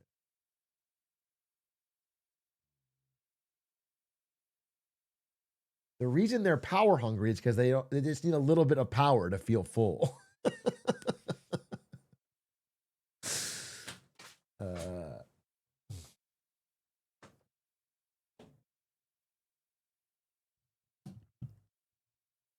So it decided to just sort things out diplomatically. In 1935, after some negotiations, the two nations signed the Anglo-German Naval Agreement that limited the size of the German Navy at 1/3 of the Royal Navy, and importantly was done without consulting France, the US or Italy. And this drove a wedge between the British and the rest of the Versailles signatories. And the next year, when the German government announced the remilitarization of the Rhineland, the growing political distance between Britain and France became obvious. Many in France wanted That's such a funny... It's kind of like the SAT time thing. It's just a random number. You get 1/3. It doesn't classify, like, you could make a more advanced ship that's, you know what I'm saying? It's just dumb. It's just a dumb... It's not random. It is random. It's just a number that sounds good. send in the army, which was much larger than the German forces in the region. But its economy was doing very poorly, and Britain didn't want to risk all-out war over something that wasn't vital to its own security. And the people of both nations firmly opposed going to war, and the French military argued against fighting Germany on their own. And so France just had to stand by and let it happen. This was yet another propaganda victory, and the Germans, now free from the Treaty of Versailles, began to rearm in earnest. In order to help with that, there were those in government who wanted the annexation of Austria to the south, although there were concerns that doing this would alienate the Italians, who saw Austria as a part of their sphere of influence. By 1938, Austria was a mess and was plagued by political violence. Kurt Schuschnigg, the Austrian Chancellor, had harshly repressed those pushing for union with Germany. This angered the toothbrush-mustache-having Austrian man who demanded that he stop doing this and give the leaders of pro-annexation movements roles in government or face invasion. Schuschnigg reluctantly agreed to this, and to prevent things from progressing further, he scheduled a referendum in March to show the world that Austrians, in fact, didn't want to join Germany. The problem was that he didn't want to let those that disagreed with him have a vote. Shockingly, this upset the Germans, who then mobilised the army and massed it along the border, and they demanded that Schuschnigg resign. He did this, and the day before his referendum was supposed to be held, German troops marched into Austria. Berlin declared its annexation, which would be subject to another referendum held a month later, which was overwhelmingly backed. And yet again, the Western powers did nothing. Britain saw it as a fait accompli, and that anything short of war would change little. The French grumbled, but yet again weren't willing to fight a war because they were politically fragile and didn't want to go in alone, especially against an army that had a further 2 years of rearmament after the Rhineland incident. It was only Mexico that actually complained and denounced the German annexation as a violation of Austria's sovereignty. Austria's annexation meant that Germany now had another 6.5 million citizens, greater iron reserves, and an enlarged economy. The government was now incredibly popular at this point, but it still wanted those Germans living outside of the country to come under its authority. And after Austria's disappearance, the largest group of Germans living outside of Germany were those in the Sudetenland, within the borders of Czechoslovakia. Now, tensions there between the Germans and the Prague government had existed since the state's formation. But after Germany's change in management, things escalated, with the Sudeten German Party pushing for unification with Germany and using impolite tactics to get it. Political leaders in the region, with Berlin's backing, made demands that the Czechoslovakian government could never reasonably accept, thereby pushing the region into a crisis. Edvard Beneš, the Czechoslovakian president, thought that this time the Western powers would come through for him, but fun fact, no. Instead, Britain offered to mediate, by which I mean its representatives told the Czechs to just give in to everything because Britain really didn't want to go to war. Despite this, the Sudeten Germans refused to negotiate. It's like a great reason why it is important for NATO powers to do their best to help Ukraine. It's like crazy. It's like the idea of like, well, we'll accept this mediated peace where we carve up Ukraine and they get it's just like the idea that Putin will just stop is crazy. They'll be like, all right, that's good.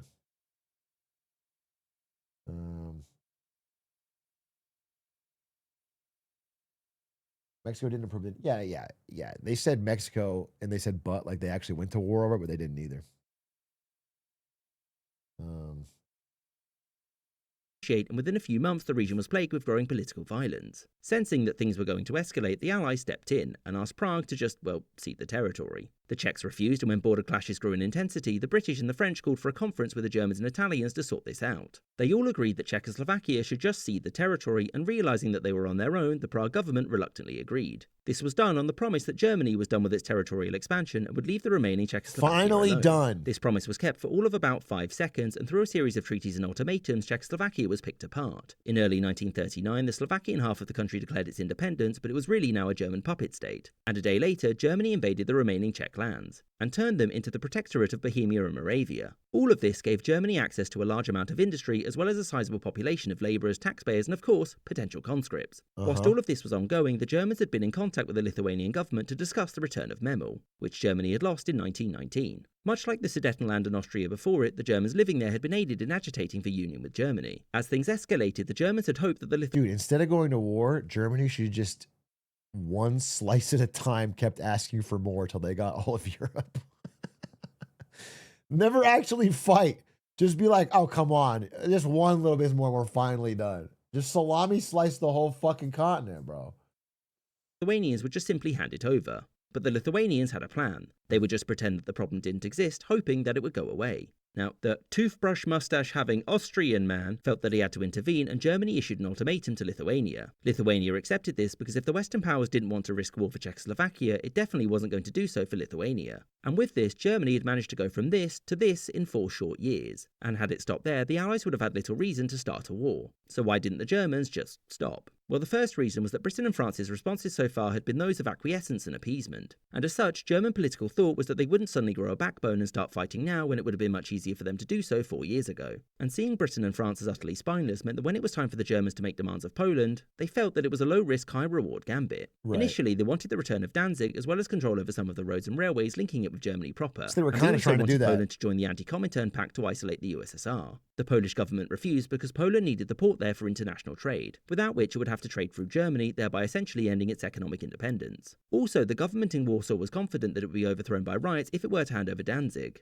And to complicate things, it technically didn't have the authority to do so anyway because it was a League of Nations mandate and not a full part of Poland itself. Unsurprisingly, most German politicians weren't happy with this response, except for a few at the very, very top of government, that is, who really, really wanted war. You see, whilst the return of Danzig was seen as extremely important, what German leaders really wanted was the end of Poland and the incorporation of its lands into Germany for the purposes of living space, into Right. which Germans would expand and increase their numbers to help bring about what was seen as their inevitable domination of the European continent. And this is one of the most important reasons why Germany didn't stop at these borders. The ideology of its leadership emphasized expansion, military glory, and geopolitical hegemony over Europe. As such, the Germans sabotaged negotiations with the Polish to make it impossible for them to support Danzig's return and take away Germany's primary justification for war. The German government also acted to confuse everyone else by sending officials who would advocate for different positions on behalf of Berlin, meaning that nobody really knew when things were going to come to a head or if they ever were. The plan being that the upcoming surprise invasion of Poland would be so quick that even if Britain and France wanted to help, they couldn't because it would be over too quickly. Right. And again, it cannot be stressed enough that the Berlin government was 100% convinced that neither Britain nor France would do anything to help Poland, a position which was bolstered when Germany signed a treaty of friendship with the Soviet Union, which included secret clauses dividing Eastern Europe between the two. And with both of those great powers seemingly on the same side, there was no way that London or Paris would risk a war. Of course, when the Germans crossed the border on September the 1st, that assumption was proven completely wrong. One which would lead to Germany not just losing the lands that it had recently gained, but also losing much more. Right. I hope you enjoyed this episode with a special thanks to my patrons, Jake. That was great. That was great. That was great. That was great. What a nice story about friendship. I think the lesson of that is that everyone talked it out and that was the who was the German leader? No, we'll never know. We'll never know. There was a real mystery on that. No, that was interesting. That was interesting. I think the lesson is aim for the moon and you'll land among the stars. Keep asking for free stuff. It didn't turn out that good in the end, but yeah, I guess. Shoot for the moon and you'll land among the stars. Does anyone have any other good, interesting history videos?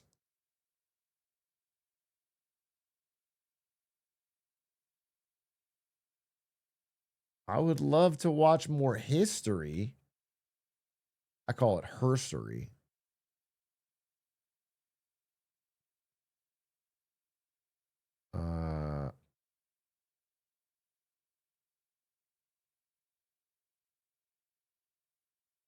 Here, let me open up GSS.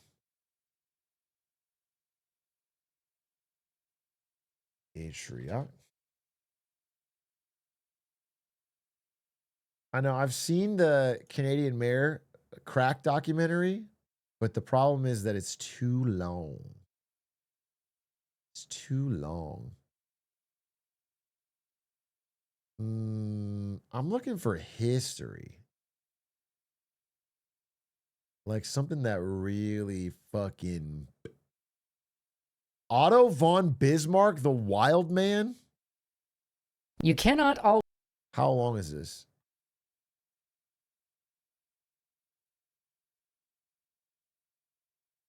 How many episodes of this? There's 6 episodes? But they're like 10 minutes each?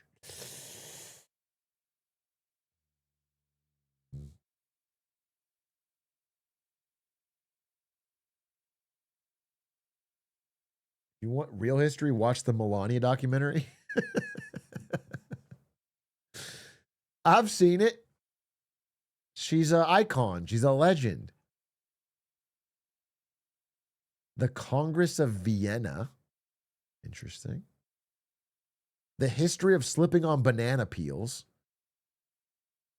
I'm looking for like a real good, juicy history.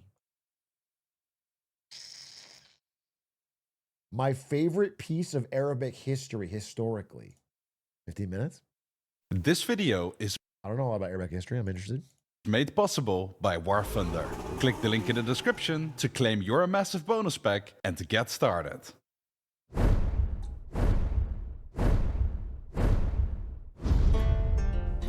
A while ago, I was researching the longest war ever in history, which spanned more than 700 years and is called the Reconquista. 700 years? In invading Muslims and Christians.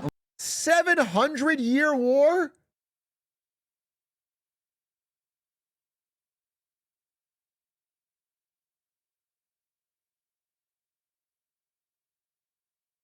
It was off and on. How off and how on? Like, how many years of fighting of the 700?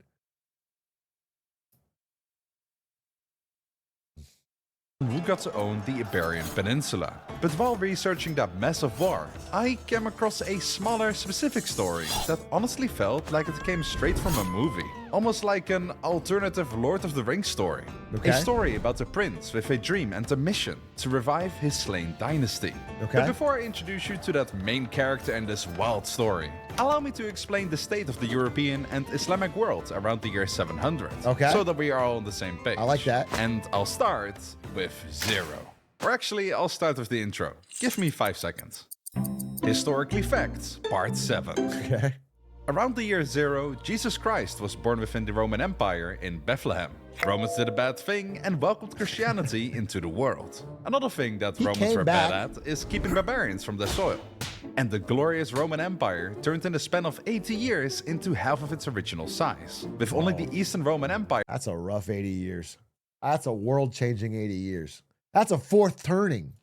Continuing its memories. Around that time, in the year 570, Prophet Muhammad was born in the city of Mecca and spent his life preaching the word of Allah and uniting the Arabian Peninsula till his passing in 632 AD. With Prophet Muhammad passed on, the 4 caliphs, also known as the closest companions of his, started the Rashidun Caliphate and quickly expanded the caliphate's borders into the Eastern Roman Empire, the Persian Empire, and African territories. They're getting big. How did they manage to defeat 2 great empires at the same time? Well, the Persians and self-proclaimed Romans had been fighting for centuries because of disputed territory, weakening both sides massively, which was beneficial for the rapidly approaching fresh Arab Empire. Then, internal struggle. Prophet Muhammad never clearly told his followers who would follow his footsteps as the leader in the Islamic world, which left them with 4 candidates, also known as the caliphs, who I introduced before. It was quickly decided that those 3 were to be caliph first, and finally Ali as the 4th. This from the start caused a split within the Islamic world and created the Shia and Sunni movement, where the Shia argued that Ali should have been the first caliph and not the 4th one like the Sunni Muslims argue. During the reign of the 3rd caliph named Uthman, unrest was growing and growing to the point where I did not know. I did not know that's where Shia and Sunni came from. That is a long standing conflict then. Jesus Christ, that's crazy. How old were you at the time? I mean, I was like 45 when this happened, but I was chief in blunts. You know what I'm saying? And I was in China. I was going to Europe sometimes. I really wasn't in the Middle East, so I didn't know much about this. Rebels broke into Uthman's home and killed him while he was reading the Quran. This sparked outrage all across the empire and ignited the first Islamic civil war, and the 4th caliph Ali in the role to fix it. Long story short, Ali got assassinated, and the head of the Umayyad family, which were devout Sunnis and a powerful family, became the 5th caliph and started the Umayyad Caliphate. Alright, cool, we are now getting close to the start of our story, so just bear with me just a little bit longer. The Umayyad Caliphate got bigger and more powerful as the years went on, to the point where they spread from India all the way to the bottom of France. It was a marvelous empire. At least, if you were a prestigious Arab, that is. Any other minority got treatments and taxes that were blatantly unfair. Huh? But aren't all these guys Arab, says the clueless American? The Umayyad Caliphate wasn't woke? I'm gonna write a blue sky about this right now. Are you telling me? Oh boy, they're getting a piece of my mind. I'm fucking canceling them, bro. American and European? Well, not exactly. This part is Arab. That part is Persian, the people whose empire was defeated by the Arabs. They were mainly Shia Muslims and felt a strong affinity with the assassinated Caliph Ali. And you might have guessed it, the combination of unfair treatment plus religious differences caused these suppressed groups to come together as the Abbasid movement. And they were ready for a revolution. A bloody revolution, that is. The Umayyad Caliph, Marwan II, could feel the rain coming and rallied up his troops and headed to battle to face off the Abbasid army. However, the Umayyad soldiers were no match for the Abbasid armies, who were fueled with a strong passion for justice for every civilian in the Great Empire. Almost all the Umayyad soldiers, including the Caliph Marwan II, ended up being killed. Oh, yikes. But the Abbasids weren't done there. They wanted to bring justice to all the remaining family members of the Umayyad family. And back in the 750s, justice came in the form of death. Justice. Remember that scene from Star Wars where they issued Order 66? This was exactly the same. Rogue Abbasids agents all across Wasn't exactly the same. Not exactly the same. It was crazy. the Caliphate started systematically killing every single member, servant, and loyalist of the Umayyad family. And with the Abbasid army marching closer and closer to the city of Damascus, the capital of the Umayyad Caliphate, unrest and the slaughter of the Umayyad family was in full force. And here we find the protagonist of our story, Prince Abdullah Rahman, or as his full name and title goes, Emir Abdullah Rahman ibn Muawiyah ibn Hisham. Emir means prince, Abdullah Rahman is his name, which means servant of God, Ibn means son of, and Muawiyah is his father, and Hisham his grandfather. But for simplicity's sake, we are just going to call him Prince Abdullah Rahman. Despite being a 20-year-old prince, he wasn't in line for the throne. But that didn't make any difference for the Abbasids. Every person Umayyad had to be game-ended. And with Abbasid assassins getting ever so closer, Abdullah Rahman knew fighting wasn't an option. It was time to run. Okay. That's what the point of Damascus. With swords clashing in the hallway, time was of the essence. First things first, the group had to decide where to flee to. Looking at the map, Yahya, the brother of Abdullah Rahman, suggested it made sense to try to outdistance the Abbasids as far as possible, meaning to head westwards towards Palestine. However, Badr, a freed slaveman and close loyalist of the prince, argued against it and suggested they should avoid major roads and cities and to follow the Euphrates River up instead, potentially finding support and shelter along their way. Abdullah Rahman agreed, but that wasn't the only problem they had to tackle. How were they going to escape the city without getting detected? Sure, they could just try their luck and run, but that would mean that he had to leave his 4-year-old son and his sisters behind, something that the prince wouldn't dare to think about. Badr, once again, being experienced in a simpler lifestyle, came to the rescue. Damn, bro's 20 years old with a 4-year-old son? Damn, bro. You get pressure, a lot of pressure early. Disguises. Ditch the luxuries and bulking weapons. Cover your faces and only grab what is necessary. Leave the city as merchants. The group agreed and exited through the back door onto the streets of chaos. With bodies everywhere and unnecessary bloodshed tainting the streets of the fallen capital, the group set off and managed to slip their way out of the grasp of the Abbasids' wrath. For now.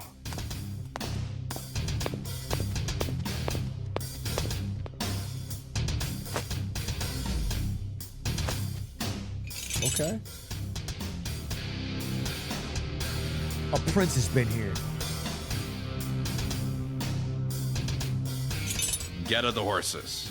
We are going on a hunt. Ah, shucks. Line. But first, we need to talk about the sponsor. Or haven't played for 6 months. Check out War Thunder. With Damascus behind them, the group was far from safe. The Abbasids, now in control of the capital and the Caliphate, renamed the empire to the Abbasid Caliphate, which all but the western provinces around Spain and Morocco complied with. There was no more going back to the realm and luxury that the two princes were a part of. At the time, the group didn't know it yet, but they were the last remaining Umayyad blood alive in the entire Caliphate. Everyone else had been murdered. Wow. The group, exhausted both mentally and physically, arrived late that day in a small village to rest up and prepare for the final stretch towards the river. The townsfolk, seemingly sympathizing with the prince and its cause, offered them a couple simple but warm tents for them to rest in. At last, after a traumatizing day, Are the they gonna group kill him or could try to kill finally him? close their eyes and sleep. But not for long.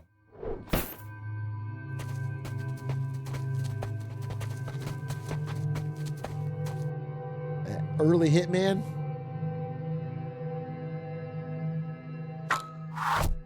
Ow. Ow.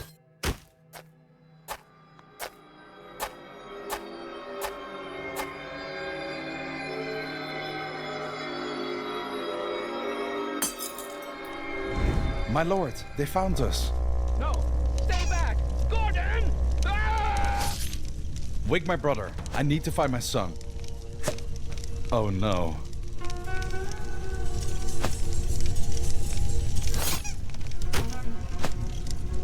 But who'd they kill?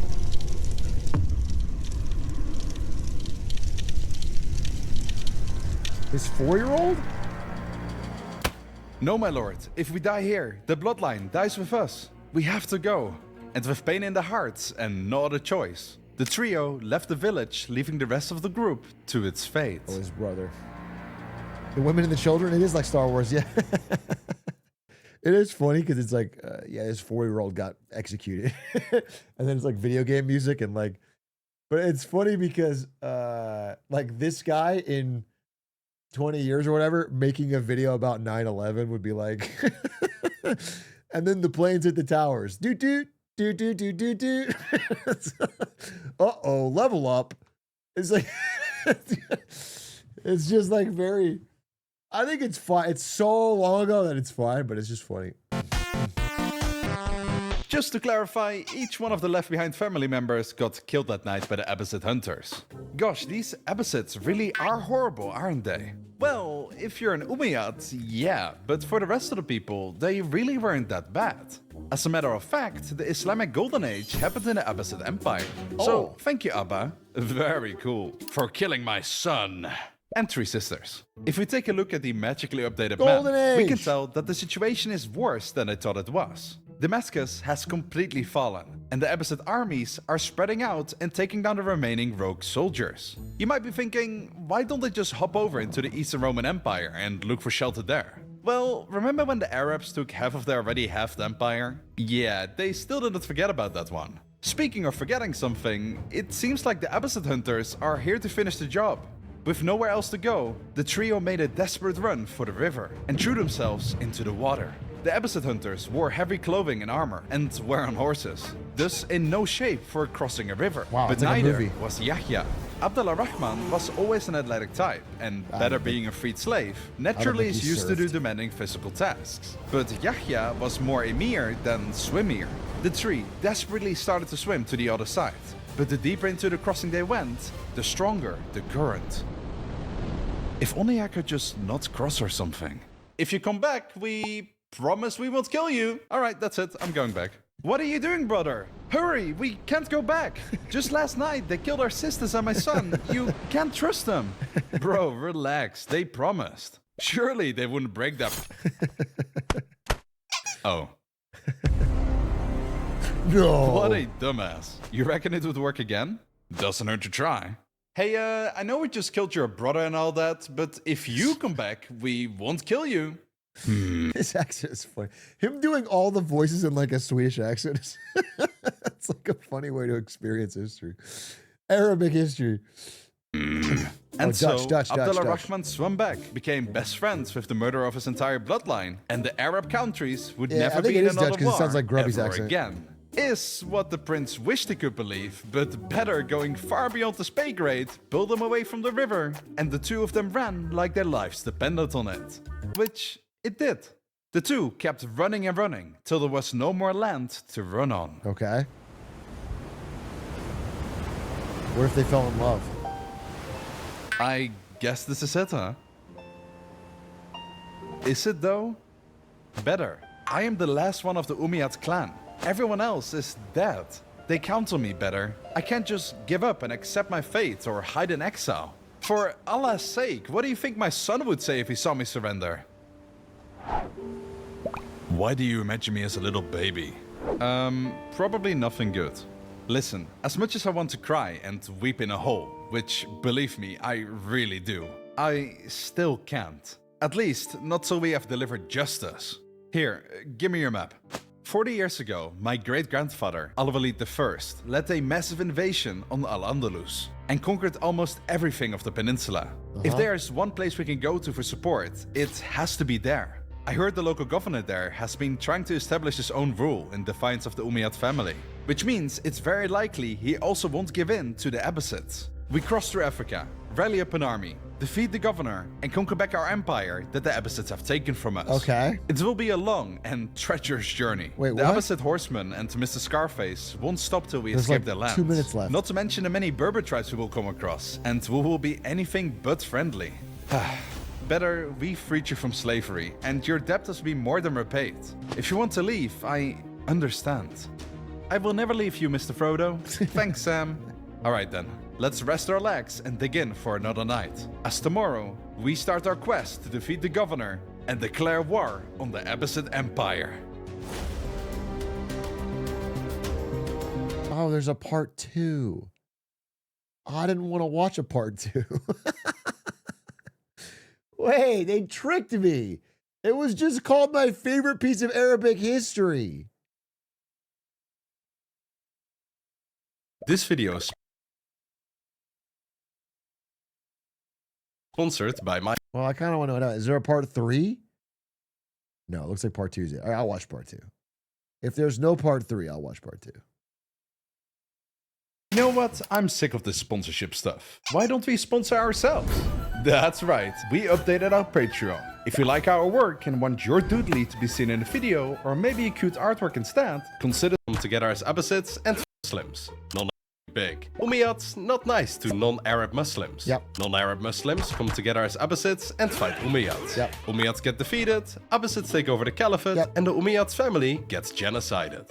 Many people die, and we are left with Prince Abdullah Rahman and his loyal freed slave men better. Oh, and they are sad because literally everyone who was with them died. Son died, All sister caught up? died. Very nice. We're caught Let's up. continue the show. Historically Facts, Part 7 and a half, and Chapter 3. We are caught up. Video game music. Does he succeed is the question.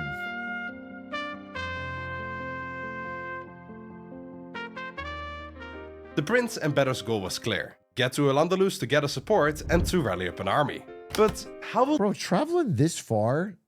His goal was clear. Get to Al-Andalus... In what, the year 0? What did they say? What, year 750? What did they say? Year 750 was? It's like, god damn, dude, that's like a life journey. I feel like that's such a journey. Just give up, bro. Andalus to gather support and to rally up an army. But how will they get there? It's like tip to tip. Basically, they had like, three Ludwig just told their whole shit, bro. choices. First, they could sneak through the Eastern Roman Empire and through Europe to get to Spain that way. But that would mean they had to face first of all the Romans, who held a burning hate to anything Arab, and then pass through the Christian European world, who were anything but friendly to the Muslims, because, you know, they are actively invading it from Spain. This route, being roughly 5,000 kilometers long, would take around 300 days if we take into account the need to scavenge for food and avoiding detection. 300 days? The That'd be a second good option tip to tip. was to cross through the sea. Why bother risking getting caught by evil Romans and Abbasids if they can just hop on a boat? Well, for starters, they had to find a boat. And not just any, they needed one that is super sturdy and made for long-distance deep-sea voyaging. Good luck finding that at a time where basically everyone sticks to the coast and ships are generally not sturdy enough to get into open seas. But maybe they find the genie stuck in a lamp, and instead of wishing to teleport to Spain, they ask for a beautiful long-distance ship. Stupid.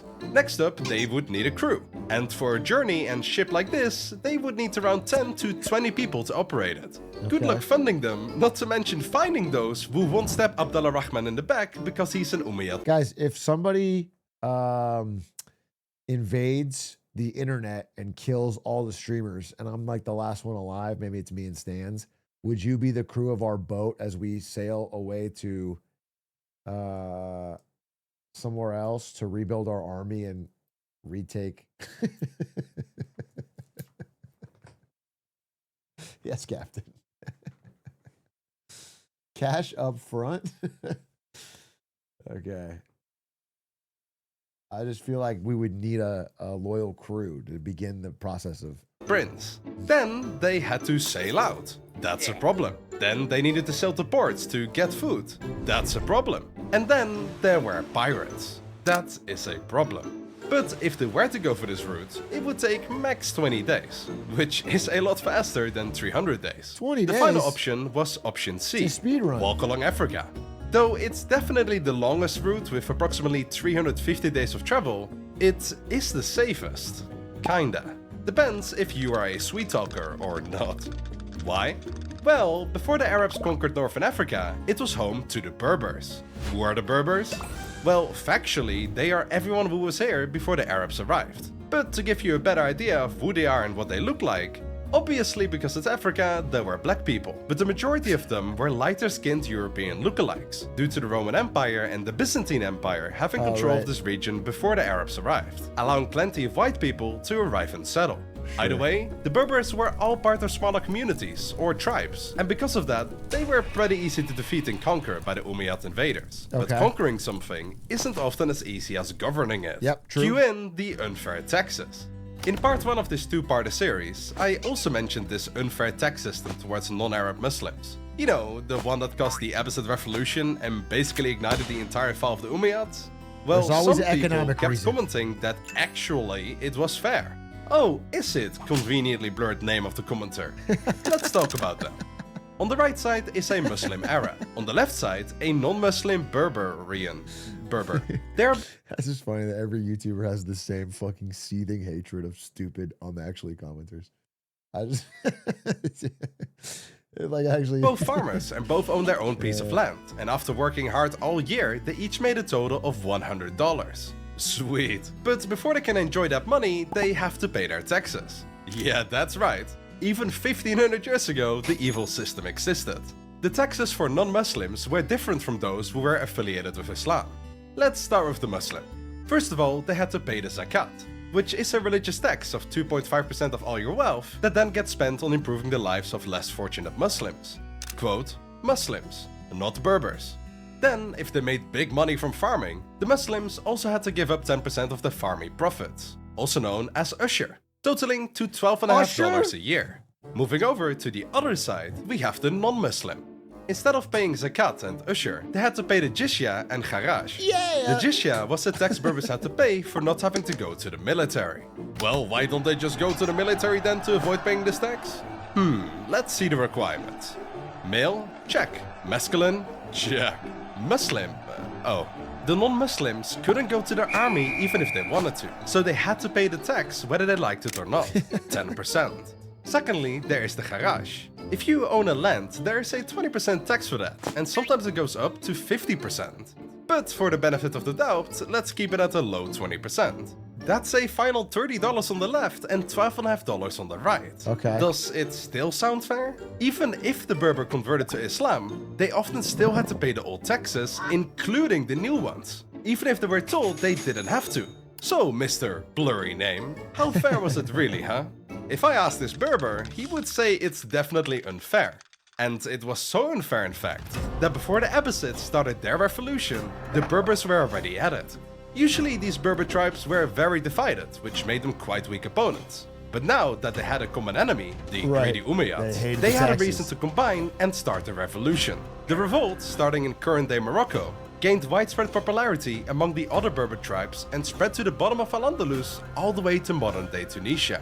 The Umayyads obviously didn't like what happened and sent a massive army to teach those rebels a lesson. But somewhat ironically, they lost decisively against those who they didn't want to recruit into their army, resulting in the Umayyads massively losing their influence on most of the northern part of Africa, and even some key cities and fortresses in Spain. This was embarrassing for the Umayyads to say the least. But to tie this back in with Abdullah Rahman's story, and with option C, which is where this whole segment started with, Because the Berber They took revolt Ocean happened Sea. semi-recently at the time Abd al-Rahman had to flee, Africa and Al-Andalus were in a struggle for power.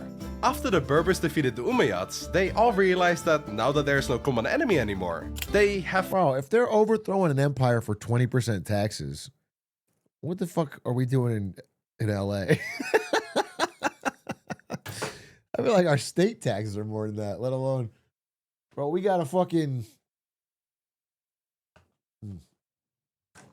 We gotta rise up. We gonna take our face off.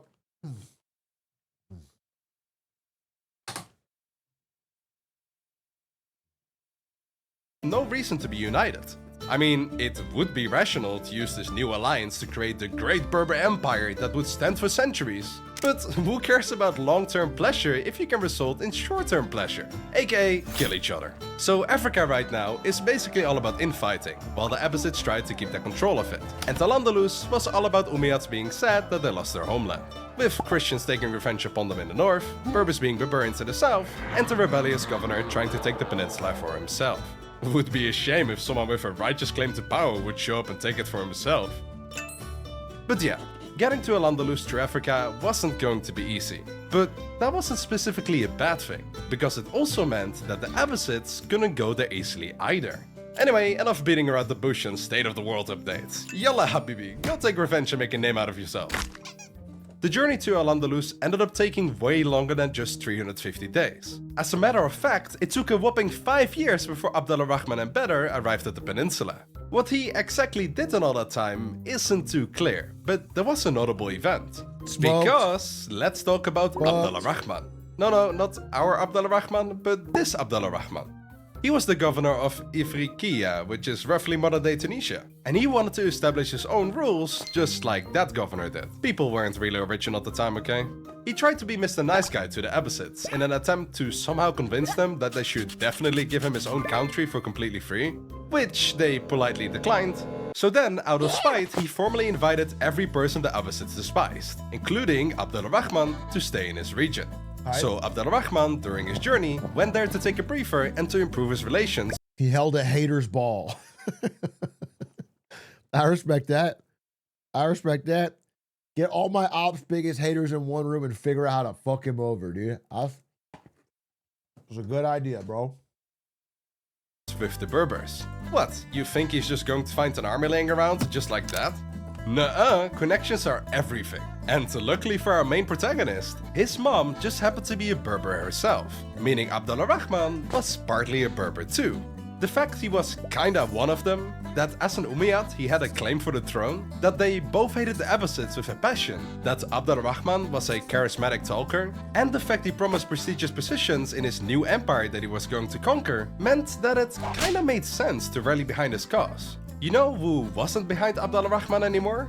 Abd al-Rahman, the governor. Hearing how more and more people started to rally behind the prince, plus the fact he was from a way more prestigious family than the governor himself was, made Abd al-Rahman worry that Abd al-Rahman was going to do something sinister. And this time, it doesn't matter which Abd al-Rahman you have in mind. They both thought that. PTSD incoming, because that night, while the prince stayed in a camp of Berbers, the governor suddenly decided that he can't allow the prince to stay, and ordered his henchmen to get rid of him.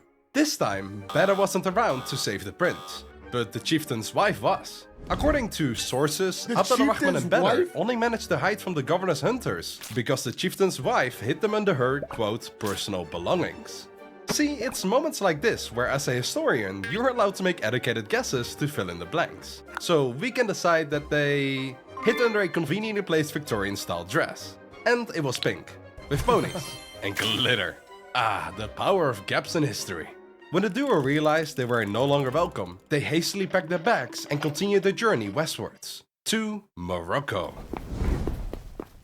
Revenge. After 5 long years of travel, Abd al-Rahman had finally arrived in Morocco. He was welcomed with love and offered protection against the few Berber tribes who weren't that happy that he was here. The first thing Abd al-Rahman did was to say goodbye to Badr, though not for too long.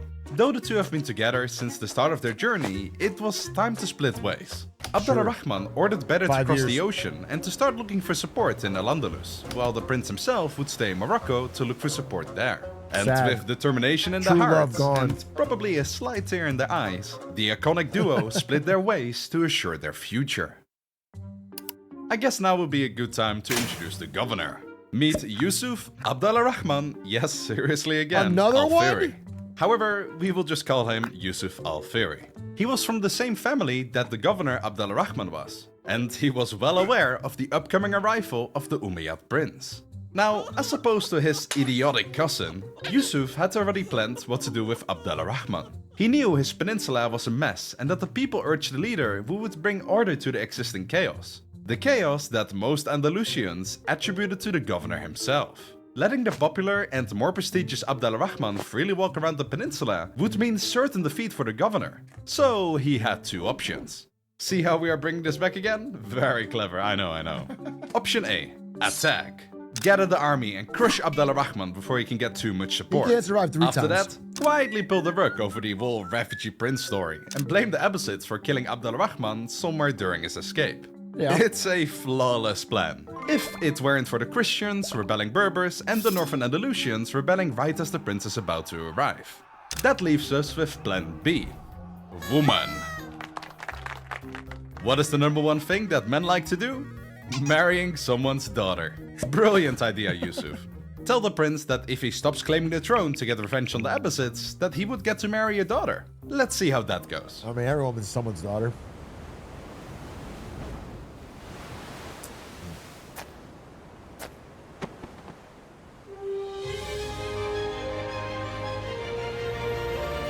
My prince, the remaining Umayyad people are here to join your cause. And so are the Berbers and other local powers who dislike the governor.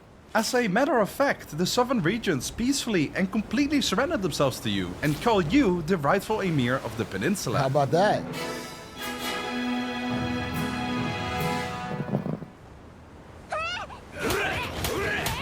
After politely declining the woman, there was only one final way for Yusuf to stop Abdullah Rahman from dethroning him. Go for option A anyway. As Abdullah Rahman's influence grew in the region, Yusuf had no time to waste and marched straight to the prince's army that was well on its way to the provincial capital of Al-Andalus, Cordoba. Bro's been on the road for 5 years with his dog. Gets there. Attacks the first woman he sees. He's gay. I know it's 750 AD, but this guy's missing his fucking boy. Abdullah Rahman, also known as the rebel leader among the ranks of the Al-Firis, had an army around the size of 3,000 men, consisting of Berbers, Umayyads, and local Andalusians. This was nothing compared to the governor, who came walking in with over 10,000 well-equipped soldiers. Did he do that, you think? As the In real life? Do you to think the governor, who came walking he made this face and aura farmed in front of his army? This is a historical fact? in with over 10,000 well-equipped soldiers. As the citizens of Cordoba mounted their walls to witness the two armies in a standoff, it was looking to be a one-sided slaughter of the smaller rebel army, where the Umayyad dream would die off once and for all. However, as the sunset lowered and lowered, both armies realized how tired they were after their exhausting journey. So, in classic ancient warfare tactics, both armies set up camp somewhat close to each other to catch some sleep and to delay the fight for when it wasn't pitch black outside. That's so funny. They just stood in the sun But this aura time, farming it's until... not Abdullah Rahman getting jumped while trying to sleep. This time, the jumper is Abdullah Rahman himself. Oh shit, In the dead of night, Abdullah Rahman and his forces attacked the poorly defended camp. Chaos followed as the half-asleep Firis didn't even have time to get into armor before Abdullah Rahman stood in the entrance of their tents. A tsunami of fire spread through the camps as the Al-Firis desperately tried to regroup and defend themselves. Abdullah Rahman and Badr, knowing exactly how it is to be on the receiving end of a midnight raid, skillfully targeted the supply and command posts of the Al-Firi setup, destroying everything and all the battle plans the governor had prepared. Yikes. Then, before the Al-Firis could properly defend themselves, Abdullah Rahman and his... or so he wished. Turns out, being a ruler of a massive country, especially a newly established one, takes a lot of effort and time. And before Abdullah Rahman knew, it was time for him to pass away. Wait, what? He never got to take Like, that's the story? Wait, what? You go back to the map. So all his family and friends in Dynasty get killed. So he moves into his grandpa's old place, basically. Takes over a little bit of it from getting there. Wins one battle and then dies of old age.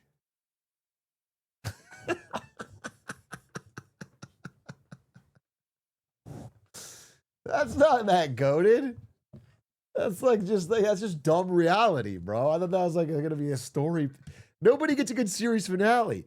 He should fucking rally his troops all the way back across Africa as a conquering hero, and then find the villain that killed his sister and chop his head off right as he reclaims the throne. Cordoba. He won his land back. It's pretty amazing. He didn't win his land back. This is his land. He didn't get it back. He got this land, which was his grandpa's, basically. His grandpa conquered. That hadn't yet, they didn't. Finally, he could take revenge on the Abbasids and slowly but painfully take back all that was taken from him. Or so he wished. Turns out, being a ruler of a massive country, especially a newly established one, takes a lot of effort and time. And before Abd al-Rahman knew, it was time for him to pass away. He never got to take revenge on the Abbasids, though he did repel many of their attacks in the following years. His emirate became a safe haven for political opponents of the Abbasids, and Cordoba specifically became one of the most prosperous cities during the medieval times. Hey, that's good. But as years turned into centuries, the Umayyad pride and the story of our heroic refugee prince slowly and surely turned forgotten, and the country in the 11th century split off into many smaller factions, which opened a huge opportunity for the Holy Templars to take back the peninsula. Decisive blow after blow pushed the Muslims out of the peninsula, and officially in the 15th century, the Reconquista came to an end. And all that remains of Abd al-Rahman is a statue in a coastal city. The city where he entered the peninsula. Though it isn't clear what happened to Badr, we like to think they stayed together after all that happened, living a long life with his prince, ruler, and most importantly, his friend. Oh, by the way, this guy that tried to kill Abd al-Rahman is actually a Patreon supporter. If you want to get your own doodly in a video as well, check out the Patreon. And okay, that's funny.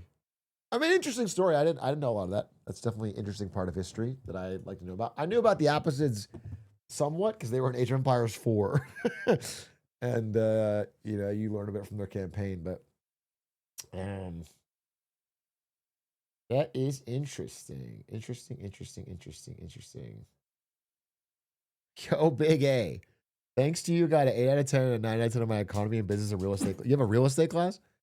After I got the grades, I mentioned your Melody Wright interview to my professor. He said, if that's the content you watch, no wonder you got a good grade. Holy glaze, dude. Your teacher's glazing me. Thank you, though. That's very kind of you to say. Obviously, I appreciate the nice messages. Makes me feel good when I work on something. Chat, that's the end of my stream for today, honestly. Honestly. I went 6:30. It's a 4-hour stream.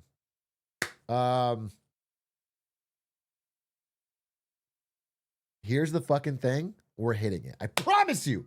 Promise you. We're hitting it. What's the plan today? Also, I don't stream on Sundays, but I want to do the reality TV insider trading clip. I'll probably be live tomorrow just for that. Just for that. Nothing else. Just that. Have a great weekend. Appreciate you. And that won't probably be a little late because I have to. Stans and his wife are staying with me tomorrow. For the day. I'm gonna watch the dog and help them watch the kids. So probably like later in the day.